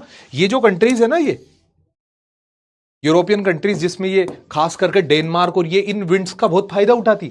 डेनमार्क की सबसे ज्यादा एनर्जी विंड एनर्जी से आती, जैसे हमारे देश में कोयला से आती है, पेट्रोल से आती। डेनमार्क की सबसे ज्यादा एनर्जी विंड एनर्जी से आती, इसलिए उसको कंट्री ऑफ विंड बोलते हैं, इस इलाके में मौजूद है इसलिए। ठीक, आगे, विच one of the following countries known is the country of wind? India, China, Denmark और जर्मनी। कारण मैंने आपको बता दिया, वेस्टर्लीज के बेल्ट में आने वाली कंट्रीज है। एनडीए का प्रीवियस ईयर क्वेश्चन है।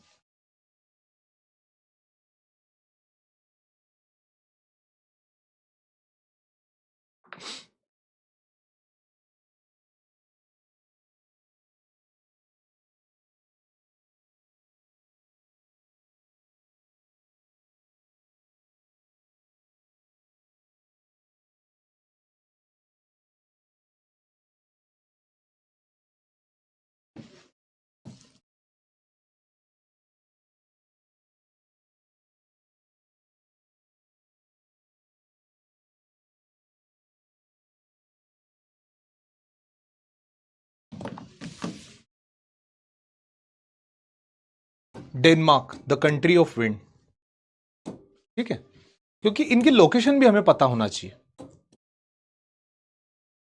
अगला क्वेश्चन है, बहुत प्यारा क्वेश्चन है, मैं खुद बता देता हूं। Which one of the following weather condition indicate when a sudden fall in a barometer reading? देखिए, बैरोमीटर की रीडिंग गिरना, सडन फॉल का मतलब क्या होता है? बैरोमीटर की रीडिंग गिरना, गिरने का मतलब लो प्रेशर का क्रिएट होना। और किसी भी जगह पर जब लो प्रेशर बनता है तो इधर उधर से हवाएं उसे भरने के लिए आती है, तो वहां की कंडीशन काफी ज्यादा स्टॉर्मी हो जाती है। अगर किसी इलाके पर लो प्रेशर बनता है तो अलग अलग जगह से हवाएं उस लो प्रेशर को भरने के लिए आती है और एक सर्कुलर डायरेक्शन ले लेता है, तो स्टॉर्मी वेदर कंडीशन है। एक्चुअल में क्या, अभी मैंने आपको स्टॉर्म साइक्लोन नहीं पढ़ाया ना, उस वजह से शायद आप उसको अभी ना कर पाओ, बट ये कर दोगे आप। ओके, ये वो हवाएं रोरिंग 40s, फ्यूरियस 50s और श्रिंकिंग 60 से, स्क्रीमिंग नहीं श्रिंकिंग, सदर्न हेमिस्फीयर चलने वाली वेस्टर्लीज। ठीक है, अब सीजनल विंड की तरफ आ जाते हैं। अभी मैंने आपको कौन कौन सी बताई, देखो यहां पर लिखा है, क्या क्या पढ़ाया मैंने अभी आपको। सबसे पहले एटमॉस्फेरिक सर्कुलेशन विंड के अंदर मैंने क्या बताया, प्राइमरी और प्लानिटरी विंड, इसमें ट्रेड विंड, वेस्टर्लीज और पोलर ईस्टर्लीज, इतनी हवाएं बताई। अब बताता हूं सेकेंडरी विंड, जिसको सीजनल बोलते हैं, साल भर नहीं चलती, सीजनल में चलती है।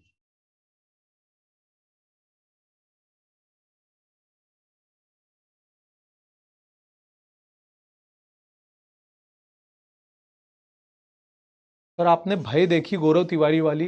बेटा मैंने नहीं देखी।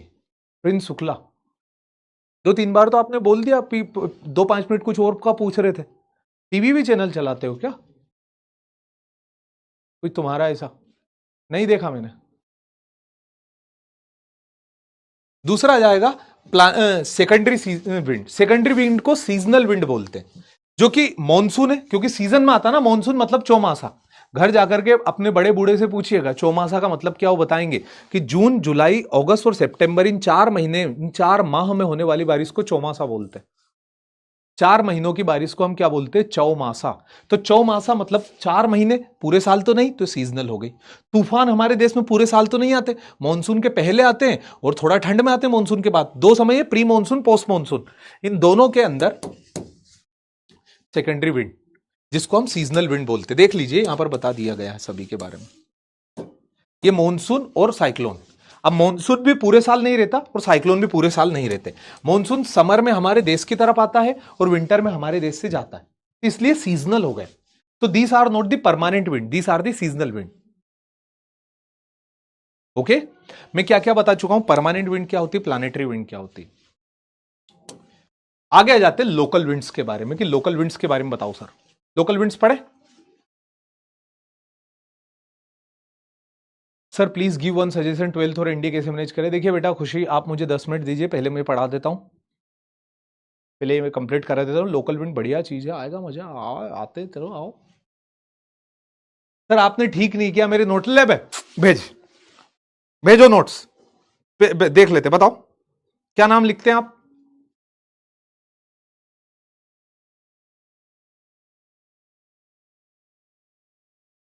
बोलो बोलो,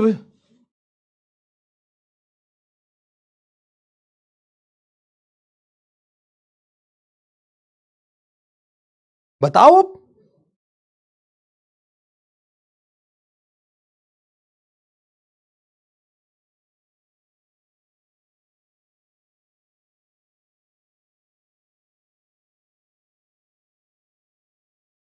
ये आदेश शुरू हो गए सर। जय हिंद सर, जय हिंद सर। हम लोग आर्यन भाई,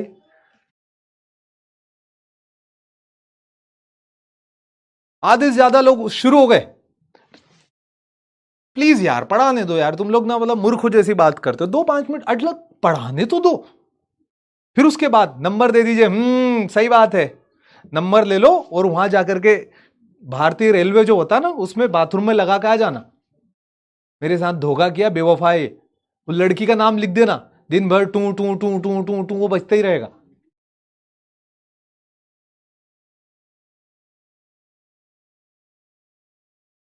सर प्लीज मेघना का रिफंड करा दो। बेटा मैं आप सभी लोगों को हाथ जोड़ के विनती करता हूं, किसी भी इंसान को रिफंड दिलाना, किसी भी इंसान को बेच दिलाना एक टीचर के हाथ में कतई नहीं होता।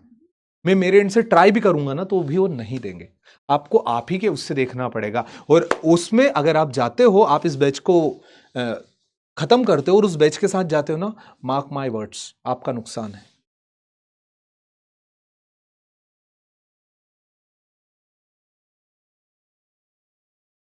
आपका नुकसान है उसमें। अगर आप ये छोड़ के, मैं आपको बोटा बोटा बताता हूँ मेरा सब्जेक्ट का। मुझे ना शौर्य में 1.0 जिसमें आप पढ़ रहे हो ना, इसमें पढ़ाने के लिए पूरे 55 लेक्चर्स मिले। 55 लेक्चर्स, यू नो मैं कितना डीप और डिटेल में जाकर के पढ़ाऊंगा। और जब शौर्य 2.0 में जाऊंगा ना, तो वहां पर मुझे इतने नहीं मिलेंगे, वो क्रेश कोर्स है, वो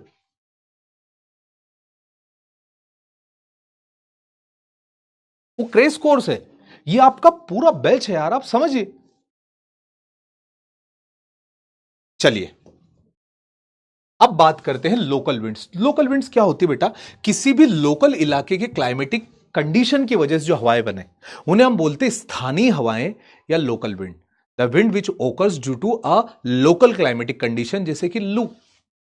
गर्मी में लोकल इलाके की क्लाइमेटिक कंडीशन की वजह से उत्तर प्रदेश, मध्य प्रदेश, राजस्थान, बिहार, झारखंड, पंजाब, हरियाणा चलती है, महाराष्ट्र तरफ सब तरफ, तो लोकल इलाके में चलती है, इसलिए लू बोल दिया। अब मैं यहां क्या कर रहा हूं, ध्यान से सुनिएगा। 2-3 चीजें। पहली चीज तो आप लिखे, ऐसे तालिका बनाए। पहला लिखे विंड का नाम, दूसरा क्या लिखेंगे, उसका स्टेट, गर्म है ठंडी है, और फिर उसकी लोकेशन। ठीक है, सबसे पहला सिमम विंड। हॉट विंड है, अरेबियन पेनिनसुला में चलती है। Sirocco hot and dry wind है, known for the blood rain, Italy में होती है। इटली क्या होता है, ये विंड चलती सहारा मरुस्थल से। सिरोको विंड पूछ रहे हो, क्वेश्चन उठा होगा ना दिमाग में, ब्लड रेन का भी बता रहा हूं। ये विंड चलती सहारा मरुस्थल से, तो सहारा मरुस्थल से लाल रंग की रेत उठा लेती है और उसके ऊपर मेडिटेरेनियन सी से पानी, और जब इटली में जाकर के बरसात कराती है तो हल्की लाल रंग की बरसात होती है, इसलिए उसको ब्लड रेन बोलते हैं। लेवांतर इज ए कोल्ड विंड जो कि स्पेन में चलती है। लेवांतर है ना, लेवांतर कोल्ड विंड स्पेन में चलती, लोकेशन ऐसी हो गई। खामसिन वार्म विंड, खामसिन वार्म विंड, और कहां चलती है खामसिन? इजिप्ट के अंदर चलती। मैंगो शावर, बरसात के पहले की जो बारिश होती है ना, जिसकी वजह से आम, जामुन, खजूर ये पक जाते हैं, उसे मैंगो शावर बोलते हैं, जो केरला कर्नाटका के अंदर चलती है। वार्म एंड ड्राई विंड होती है ना। फिर Chinook wind, warm and dry wind होती है, नॉर्थ अमेरिका के अंदर चलती है, इसके बारे में तो हम पहले पढ़ भी चुके। फोहेन वार्म एंड ड्राई विंड होती है जो नॉर्दर्न स्लोप्स ऑफ एल्प्स पर चलती है। हरमटन वार्म एंड ड्राई विंड होती है जो कि नॉर्थ वेस्ट अफ्रीका के अंदर चलती है। अगली जाएगी ब्रिक्स फिल्टर, वार्म एंड ड्राई विंड होती है जो कि विक्टोरियन डेजर्ट ऑस्ट्रेलिया में चलती है। शामल हॉट एंड ड्राई विंड होती है, इराक के अंदर चलती है। फिर आ जाएगा blizzard, blizzard cold powdery wind होती है जो साइबेरिया, रशिया और कनाडा में चलती है। मिस्ट्रल कोल्ड विंड होती, फ्रांस और स्पेन से गल्फ ऑफ लायन की तरफ चलती। यामो, यामा और RX-100, यामा मोटरसाइकिल जापान, मतलब यामा विंड भी जापान में चलती, warm and dry wind. Haboob एक ड्राई विंड है जो कि स्टॉर्मी विंड है, सूडान के अंदर चलती। बिश वार्म एंड ड्राई विंड है जो फ्रांस और स्विट्जरलैंड में चलती, बिस। और black roller warm and dry dusty wind है जो कि नॉर्थ अमेरिका में चलती है। ये इतनी विंड हो गई।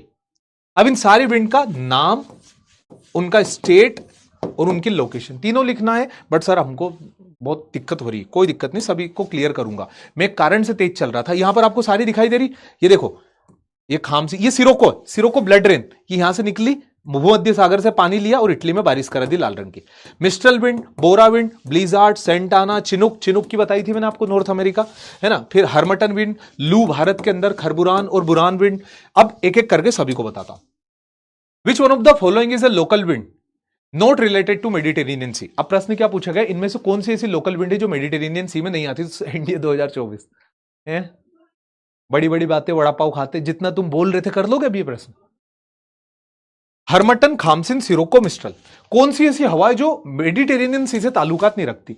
पीछे नक्शे में चले देखो, खामसिन रखती है, सिरोको रखती, मिस्ट्रल, ये तीनों तो रखती, बट हरमटन अटलांटिक की तरफ बढ़ती। देखते हैं, सिरोको, मिस्ट्रल और खामसिन ये तीनों भूमध्य पर जारी, बट हरमटन कहां जारी? अटलांटिक पर। D is the answer.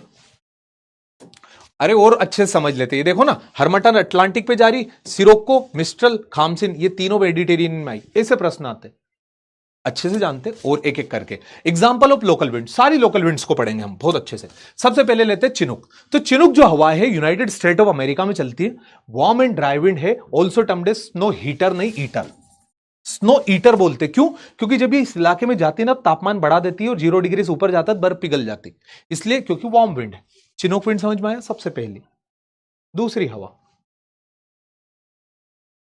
पोहेन wind, ये एल्प्स में चलती, यूरोप में, तो blows in northern slope of Alps, ऐसे उतरती और नीचे गिर जाती, ठीक है। वार्म एंड ड्राई विंड, जैसी चिनुक थी अमेरिका में, वैसी फोहेन है यूरोप में। अगली आएगी हरमटन, जो यहां पर चलती है अटलांटिक तरफ, है ना, हरमटन अफ्रीका के इस पोर्शन में। इस विंड को डॉक्टर विंड भी बोलते हैं, पता क्यों? क्योंकि जब गर्मी का मौसम आता है, यहां पर उमस बढ़ती है इस इलाके में, तो उमस बढ़ने की वजह से, जब यहां पर उमस बढ़ती तो लोग बीमार होने लगते। जब उमस बढ़ती है ना, तो उमस बढ़ती, पसीना बढ़ता है, स्ट्रेस बढ़ता, एंजाइटी बढ़ती। जब जो वार्म क्लाइमेट होता ना, जो एसी काम करती, जिसको उमस खींच के बाहर फेंक देती, वैसे उस इलाके में जब उमस बढ़ती तो लोग बीमार होने लगते। तो उस समय यहां पर आती है गर्म हवा, हरमटन। तो गर्म हवा क्या करती, जैसे ही तापमान बढ़ाती तो उमस वापस हवा से इवापोरेट हो जाती और लोग सही होने लग जाते, इसलिए इसको डॉक्टर हवा बोलते। ये अपने कान में ब्लूटूथ लगा के आती है, पीछे घूमे, गहरी सांस ले, सांस छोड़े, वो हरमटन विंड है। याद रखेगा क्यों डॉक्टर विंड क्यों बोला? क्योंकि इस इलाके में जब आएगी तो वार्मनेस बढ़ा देगी, तापमान बढ़ा देगी, और जब तापमान बढ़ेगा तो वहां की जो गर्मी थी, वो वहां की जो मॉइस्चर था जो परेशान कर रहा था, वो इवापोरेट होकर के ऊपर चला गया, लोग ठीक हो गए। अगले हवा है सिरोको, ब्लड रेन, ये चली यहां से ऊपर, ये इटली में बारिश कराई इसने, और कहां से? मेडिटेरेनियन से पानी लिया। ब्लोस इन नॉर्थ वेस्टर्नली, सहारा डेजर्ट को क्रॉस करती, मेडिटेरेनियन से पानी लेती, इटली में और स्पेन में बरसात कराती। Warm and dry dusty wind, it is termed for the blood rain.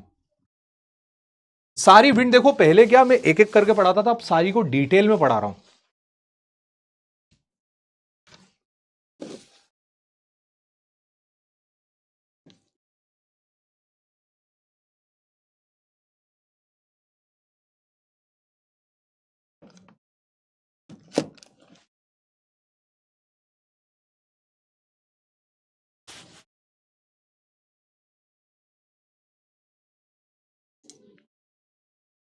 अरे नॉन डायरेक्शनल का मतलब होता है किधर भी घुस जाती। अरे लोकल इलाके की कंडीशन के अकॉर्डिंग चलती बेटा, इनका फिक्स नहीं होता। हाँ, ब्लड रेन का पानी हल्का रेड होता है। अगली आएगी मिस्ट्रल। ये देखो मिस्ट्रल फ्रांस से गल्फ ऑफ लाइन की तरफ चली तो blows in France and Spain, और ये कोल्ड विंड है, ब्लू कलर बता रहा है। अगली आ जाएगी ब्लीजार्ड। ये कनाडा और साइबेरिया में चलती है, तो साइबेरिया कनाडा में चलती कोल्ड पाउडरी विंड, एकदम ठंडी हवा। अगला जाएगा जोंडा। जोंडा यहां पर चलती अर्जेंटीना में नीचे की तरफ, तो जोंडा अर्जेंटीना में नीचे की तरफ चलती है यहां पर एंडीज माउंटेन पर, और ये भी एक वार्म एंड ड्राई विंड है।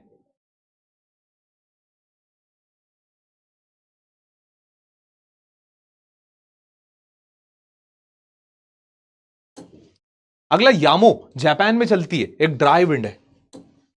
अगला लेवांतर। लेवांतर कहां चल रही, ये देखो स्पेन तरफ, तो स्पेन में चलती है वार्म एंड ड्राई विंड। अगला बोरा। बोरा एक कोल्ड विंड है जो एड्रिएटिक सी की तरफ चलती है यहां पर, तो कोल्ड विंड है जो ईस्टर्न शोर्स ऑफ एड्रिएटिक सी पर चलती है। केटाबेटिक है मतलब कि पहाड़ों से उतरती, मैंने बोला एनाबेटिक मतलब खाई से पहाड़ की तरफ जाएगी, और केटाबेटिक पहाड़ से खाई में उतरेगी।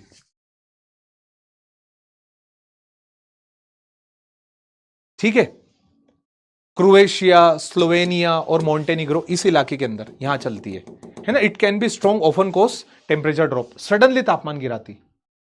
सर आप कभी डाउट चेक नहीं करते? हाँ बेटा, समय ही नहीं रहता ना अपने पास। Purga, it blows in tundra Russia, Russia के टुंड्रा वाले इलाके के अंदर, इट इज कोल्ड विंड, है ना पुरगा। अब आ गई डायरनल विंड। लोकल विंड्स इतनी थी, देखिए लोकल विंड्स का मैंने आपको एक नक्शा भी दे दिया, ये एक अलग बात है, मैंने उनको पेस के साथ पढ़ाया, बट आपको एक सेपरेट मैप दे दिया मैंने, है ना। सभी को डिटेल में समझा दिया, सभी के सेपरेट इलाके भी बता दिए।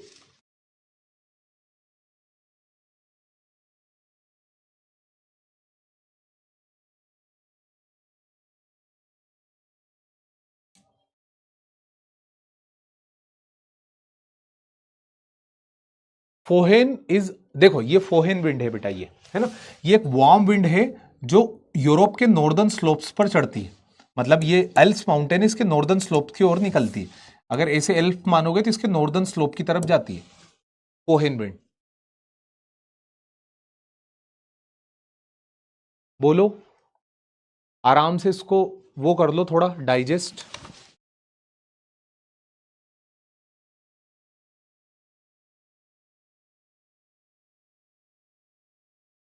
इतना विंड पढ़ने के फायदे ऐसे बेटा कि यहां से प्रश्न उठते हैं। बेटा मैं डाउट चेक नहीं कर सकता बच्चा, आप लोगों मतलब मैं इतनी उम्मीद जरूर कर रख रहा हूं कि आप लोगों के डाउट्स क्लियर हो जाते हैं, और दूसरी बात यह कि डाउट्स निकल के भी नहीं आते। पीडब्ल्यू के अंदर आपकी सारी चीज जो मेरे एंड से बता रहा हूं ज्योग्राफी की, इतनी आसानी से डाउट नहीं आते। एक अलग बात है कि आप कुछ सजेशन दो कि सर ट्रिक बता दो, ये कर दो, वो एक अलग बात है।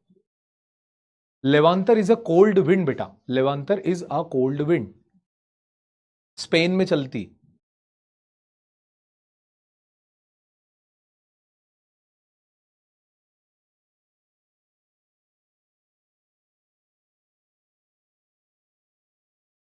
चेरी ब्लॉसम, मैंगो शावर, ये सब इंडिया में चलती है।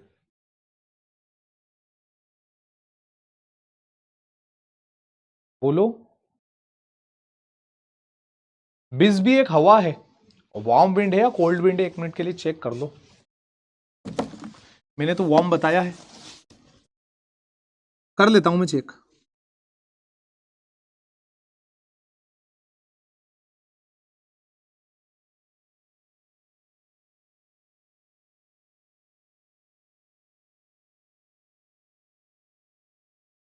कोल्ड एंड ड्राई, बिस विंड जो है वो कोल्ड विंड है, लिख लेना, छूट गया होगा। हाँ कोल्ड है, कोल्ड है। ठीक है, चलो अब हम आ जाते हैं डायरनल विंड की तरफ। डायरनल विंड पता क्या होती है? ऐसी विंड जो दिन और रात में अपना डायरेक्शन बदल ले, जैसे सी ब्रीज और लैंड ब्रीज। जब सी ब्रीज का काम क्या होता है? ड्यूरिंग डे टाइम, देख लो। अब आप लोग जो बात करने चाहोगे ना,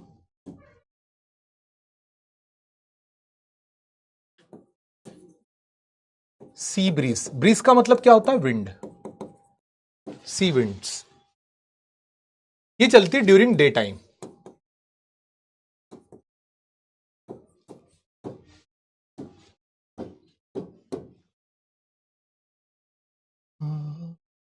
खामोश का सूनापन मेरे तन्हा पायल चनकाती आ जाओ जीवन से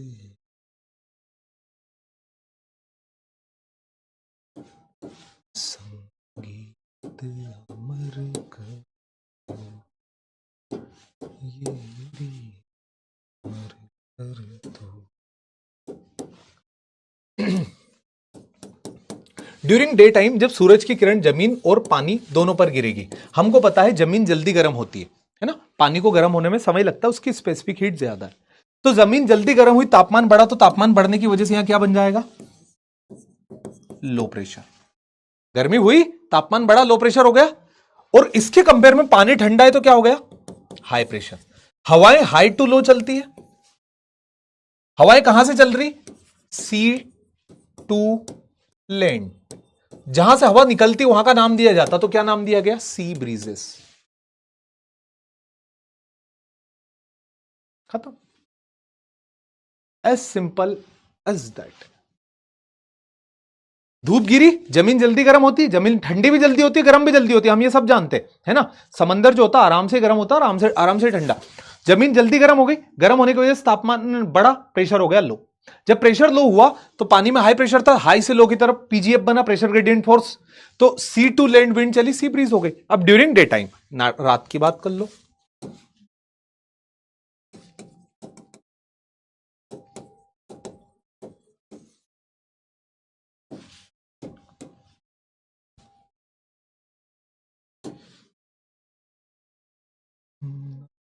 उम्र की सीमा हो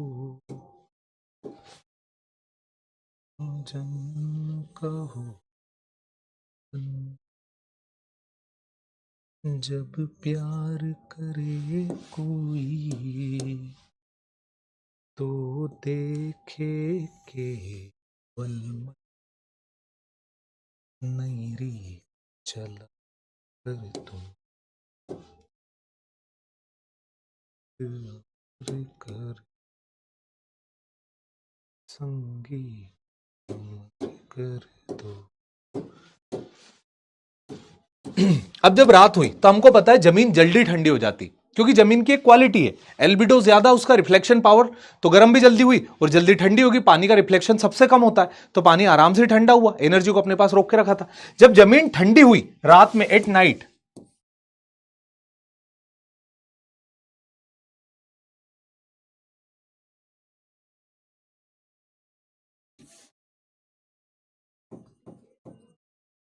जब रात में ये ठंडी हुई तो ठंडी होने की वजह से यहां पर बना हाई प्रेशर, जमीन पर जल्दी ठंडी हो गई, और पानी इसके कंपेयर में हल्का गर्म रहा तो पानी पर बना लो प्रेशर। विपरीत हुआ ना, तो हाई से लो की तरफ हवा बनी, ये क्या कहलाए? लैंड टू सी, यानी लैंड ब्रीज।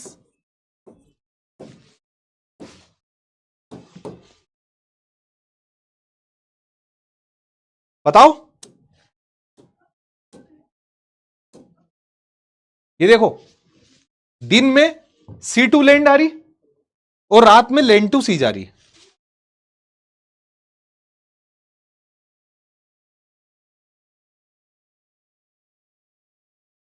क्लियर? डायरनल मतलब दिन और रात, विपरीत।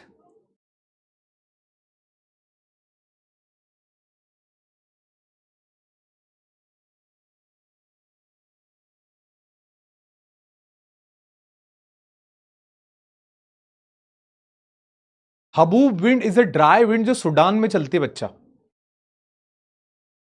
क्लियर? लैंड ब्रिज सी ब्रिज हो गया। Do you believe in paranormal activity? Prince Shukla, बेटा आज के बाद ना कभी जीवन में मुझे बैच के अंदर कमेंट करते हुए नहीं मिलोगे। 10 से 15 मिनट हो गए यार, कभी ये देखा, कभी वो देखा, कभी वो देखा। सुनो मेरी बात, मुझे फर्क नहीं पड़ता बिल्कुल भी। मुझे फर्क पड़ता है जो मैंने बताया समझ में आया या नहीं आया, है ना। यहां कोई जनरल हमारा डिबेट नहीं चल रहा, और ना ही मैं ढूंढ रहा हूं कि किसके अंदर ज्ञान कितना। हर क्लास के अंदर 2-3 प्रिंस होते ही होते हैं, ओके, आराम से जो आपको पढ़ाया जा रहा है उसकी तरफ देखो।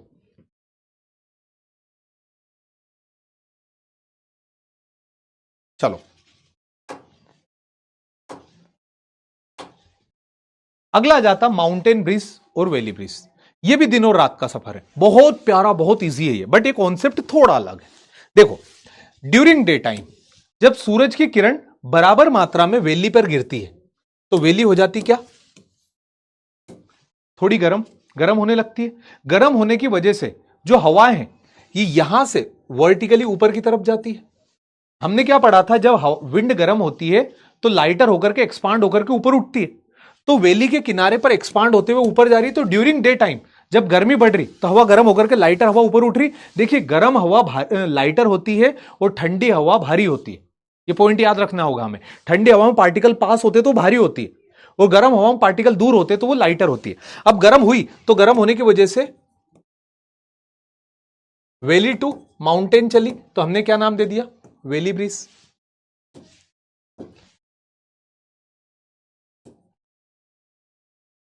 क्यों, क्योंकि वैली से माउंटेन की तरफ बढ़ी। अब जब रात हुई तो रात होने की वजह से माउंटेन कूल हुई हमारी।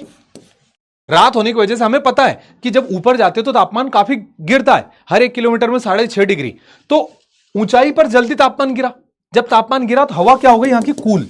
और कूल एयर क्या होती, कूल एयर गुरुजी डेंस होती, आपने बताया था। कूल एयर डेंस हुई तो कूल एयर नीचे की तरफ गिर गई सारी, ग्रेविटी के चलते ये। तो रात में क्या हुआ, माउंटेन से हवाएं वैली की ओर आ गई। इसे हमने क्या बोल दिया, माउंटेन ब्रिज। जहां से उत्पन्न होती वो नाम मिलता है। जब हवा वैली से माउंटेन की तरफ गई, जब हवा गर्मी की वजह से लाइटर हुई और सरफेस से ऊपर की तरफ उठी, तो that is known as valley breeze, क्योंकि वैली टू माउंटेन गई है धूप में। जब रात हुई तो जल्दी ठंडी पहाड़ हुए, तो पहाड़ जब ठंडे हुए तो उनकी हवा हो गई भारी। तो भारी हवा जब किनारों पर सरक सरक के नीचे आई तो माउंटेन टू वैली आई, तो उसको बोल दिया हमने माउंटेन ब्रिज। हाँ, वैली में प्रेशर का कॉन्सेप्ट नहीं है, यहां पर लाइटर और भारी का कॉन्सेप्ट है।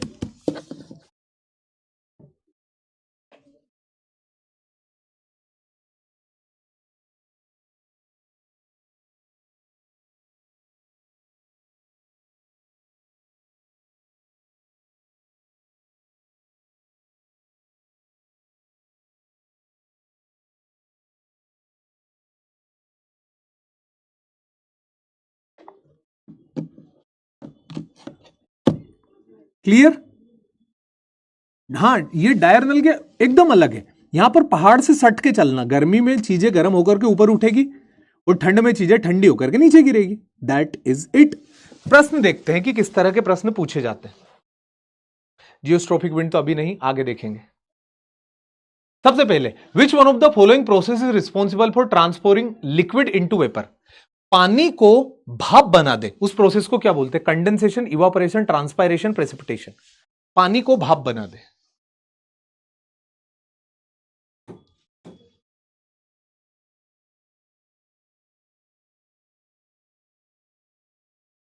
बेटा please, Manisha and every one of you, ये जो नोट्स लो, नोट्स दो, ये बाद में करना है ना। अभी जो पढ़ाए जा रहे हैं उसके ऊपर ध्यान दीजिए प्लीज। सभी लोग 2 से 3 बार, 2 से 3 बार सभी को बोल चुका हूं मैं। आज हमारा एक बड़ा लेक्चर कंप्लीट हुआ, हवाएं। बहुत अच्छा, वो बहुत अच्छे से जाना हमने एक एक हवाएं। ट्रॉपिकल ईस्टर्ली, सब ट्रॉपिकल वेस्टर्ली, पोलर ईस्टर्लीज, फिर सीजनल विंड्स के अंदर मॉनसून विंड, और इनके बारे में डिस्कस किया। B is the answer, evaporation.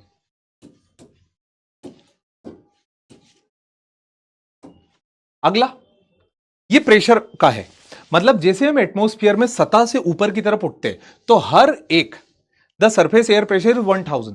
जब हर बार हम ऊपर जाते हैं तो प्रति 1 किलोमीटर में प्रेशर 100 मिलीबार गिरता है। मैंने आपको बोला था ना, पहाड़ों पर जाते तो हवा नीचे छूट जाती है। तो 1 किलोमीटर ऊपर जाएंगे, धरती की सतह पर 1000 है, और 1 किलोमीटर हम ऊपर गए तो कितना गिरेगा, 100 मीटर गिरता, 990 मिलीबार। याद रखना, हवा में ऊपर जाने पर प्रेशर घटता है।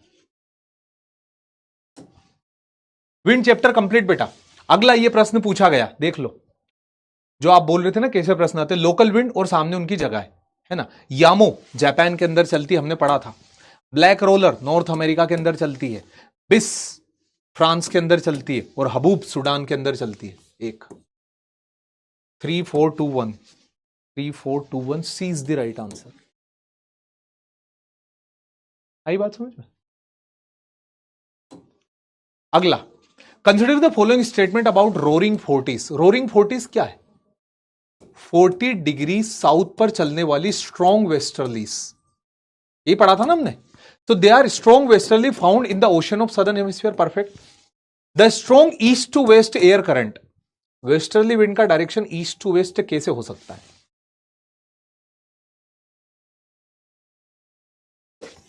इतना बड़ा गलत है स्टेटमेंट, सिर्फ ये पहले उसमें ही। और आप सी, ये देखो आ गए ना अवनीश, ये जो सी बोल रहे हैं ना, ये ऑप्टिमिस्टिक लोग हैं। जिसको नहीं आता वो गलत कैसे बता दी कि गलत है?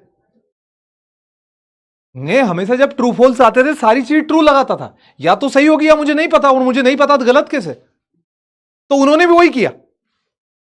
अब देखो ना, अगर बंदा आपको बोल चुका है ये वेस्टर्ली से, और आपको सुबह से बोल रहा जहां से विंड शुरू होती वहां से का नाम दिया जाता, तो ईस्ट टू वेस्ट कैसे होगी? है? क्या बोल रहे हैं? अगला प्रश्न ले लो।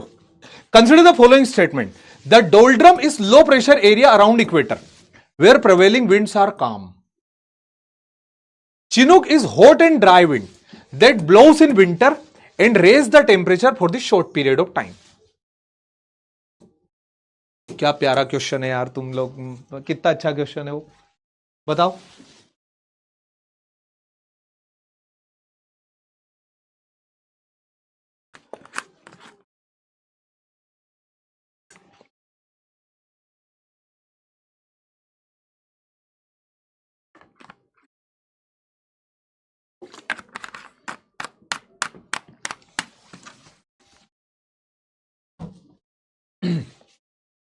बताओ, विंड वाले लेक्चर का माइंड मैप बना दूं क्या? बोलो सर बना दो। बोलो 3 कर दो।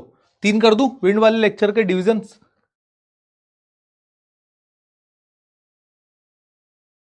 सी इज द राइट आंसर। ये देखो, ये है ना 78, ये वही है। गलत कैसे बताएं? हाँ ये है तो टफेस्ट। अब इसके बाद के लेक्चर आप लोगों की यूं है, यूं कोई लोट की बात नहीं। एक आध क्वेश्चन है क्या? Which one of the following weather condition when sudden fall of barometer, जब बैरोमीटर की रीडिंग गिरती तो क्या होता है? ये तो मैंने बताया था आपको। जब बैरोमीटर की रीडिंग गिरती गुरुजी, रीडिंग का गिरना मतलब लो प्रेशर होना, रीडिंग का बढ़ना मतलब हाई प्रेशर होना। जब लो प्रेशर होती तो हवाएं अलग अलग दिशा से आती, कोरियोलिस उनको घुमा देता, तूफान बन जाता है। Which one of the following device is used to measure atmospheric ये पूछेंगे इनसे, एटमॉस्फेरिक प्रेशर का से नापते, बताओ इसको। इलेक्ट्रोमीटर मत कर देना यार, मैं बड़ा अकड़ में हूं कि तुमको ये आता है। अकड़ में रहूं ना। It is barometer. चलिए,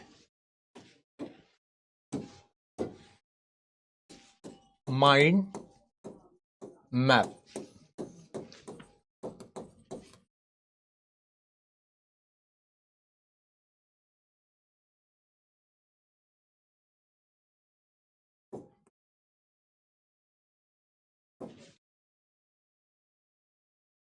mind map of winds. Winds generated due to PGF. PGF मतलब प्रेशर ग्रेडियंट फोर्स, यानी हाई प्रेशर से विंड हमेशा लो प्रेशर की तरफ बहती है। इसी को, ये जो हाई प्रेशर से पार्टिकल लो प्रेशर की तरफ गए, इन्हीं को हम विंड बोलते हैं। विंड की परिभाषा समझ में आ गई? धरती के ऊपर 3 प्रकार की विंड होती है ना। और impact of Coriolis, Coriolis force impact. Coriolis लगता है due to rotation of the earth. जी गुरुजी, in northern hemisphere it deflect in the right hand to the original path. In southern hemisphere it deflect left hand to the original path. हमारे पास यहां से 3 प्रकार की विंड निकल के आई। कौन कौन सी विंड? सबसे पहले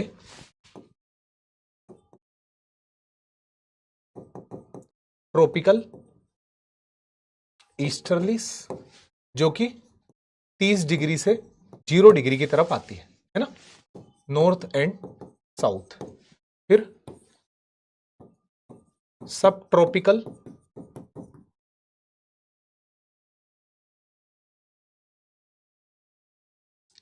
वेस्टर्लिस जो कि 30 से 60 की ओर जाती है, नॉर्थ एंड साउथ।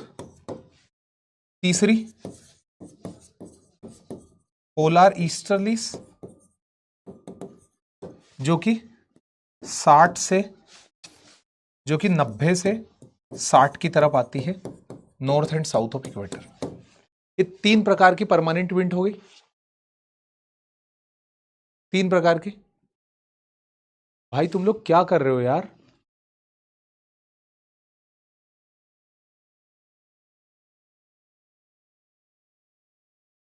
मुझे लग रहा है कि तुम ये चीजें जो माइंड में बना रहा हूं उसको नोट कर रहे होंगे।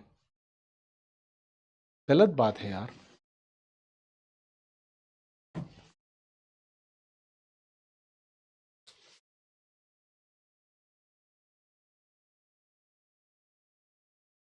चाहत राणा, बेटा एक दिया ना मैंने रेपटा खींच के सीधा कर दूंगा।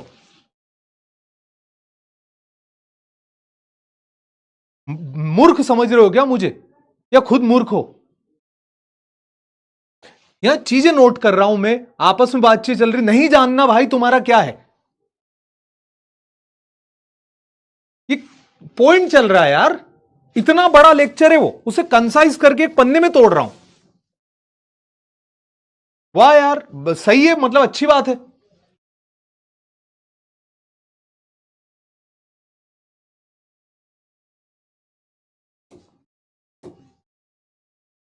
दस बार बोल दिया कि यार लिंक टूटती है, मैटर करता है चीजें। आप लोग नहीं पढ़ोगे तो मैं किसके लिए हूं यहां पे? हो गया टाइम यार।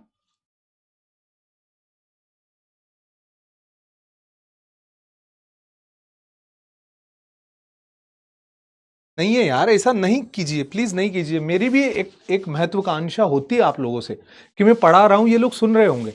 मेरा भी मन मतलब इन चीजों को लेकर के सोचता है। प्लीज आप समझिए बेटा, जो सब कुछ है ना आप ही लोगों के लिए, आप लोग को बात करना अपने एंड से कर लिया करें, इसे नहीं करना। यहां पे ना लिंक टूटती है। चलो ये हो गई 3 प्रकार की विंड। फिर यहां पर मैंने आपको बताई थी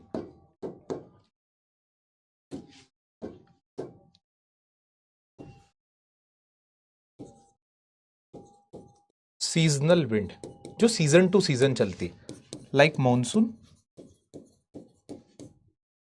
जून, जुलाई, अगस्त, सितंबर, चौमासा, और साइक्लोन। इनका समय क्या होता है sir? Pre and post monsoon. Monsoon के पहले या तो आएंगे, मॉनसून के पहले अप्रैल मई में चलेंगे, या फिर मॉनसून के बाद नवंबर दिसंबर में चलेंगे। ये 2 समय होता है जब साइक्लोन आते हैं। अभी साइक्लोन पढ़ाऊंगा ना मैं आपको, ये सब चीजें आपको क्लियर हो जाएगी। ये हो गया। फिर इन सब के बाद आ जाती लोकल विंड्स, जो लोकल इलाके की क्लाइमेटिक कंडीशन की वजह से चले। देखिए इनका मैं नाम आपको दे चुका हूं, आप बोलो तो एक हल्का फिर भी मैं बना देता हूं। जो मोटी मोटी है, chinook, USA, yamo, Japan, haboob, Sudan, है ना। फिर इसके बाद है तो बिस, स्विट्जरलैंड, फोहेन, एल्प्स, है ना, सिरोको, इटली, हर्मटन, वेस्टर्न अफ्रीका, है ना। फिर बोरा, एड्रिएटिक सी, ब्लिजार्ड, रसिया, कनाडा, ऐसे कई सारी हवाएं जिसका नक्शा भी मैं आपको दे चुका हूं। देखिए मैंने भी लर्न करी, आपको मैं कभी भी वो काम नहीं देता बेटा जो मुझे याद नहीं होता, जो मैंने नहीं किया हो। मैंने भी इनको लर्न किया है, मुझे भी याद है, तो मुझे ऐसा लगता है कि आप भी उन्हें सीख सकते हैं। इसलिए। ठीक है, तो ये हमारा विंड का लेक्चर था पूरा का पूरा जो कंप्लीट हुआ। ओके एवरीबॉडी,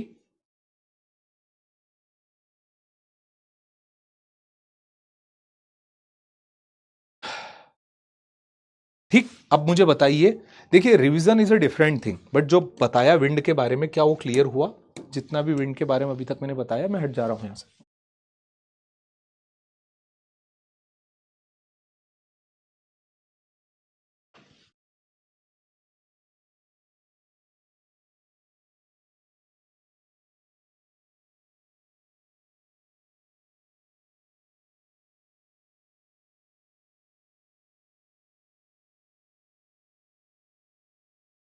ये 2 मिनट खत्म करके आ रहा हूं बस।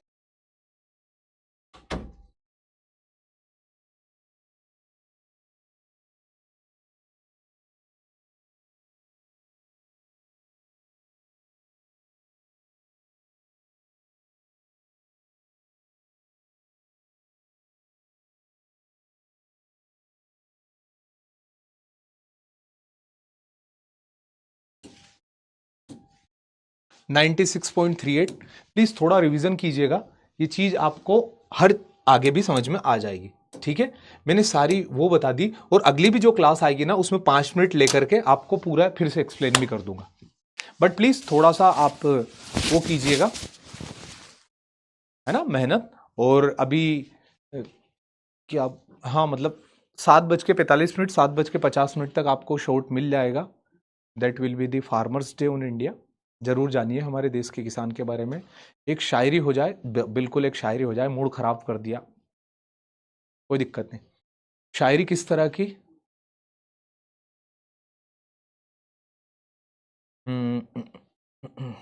अच्छा सुन लीजिए कि जहमतें फिर से गवारा करते हैं,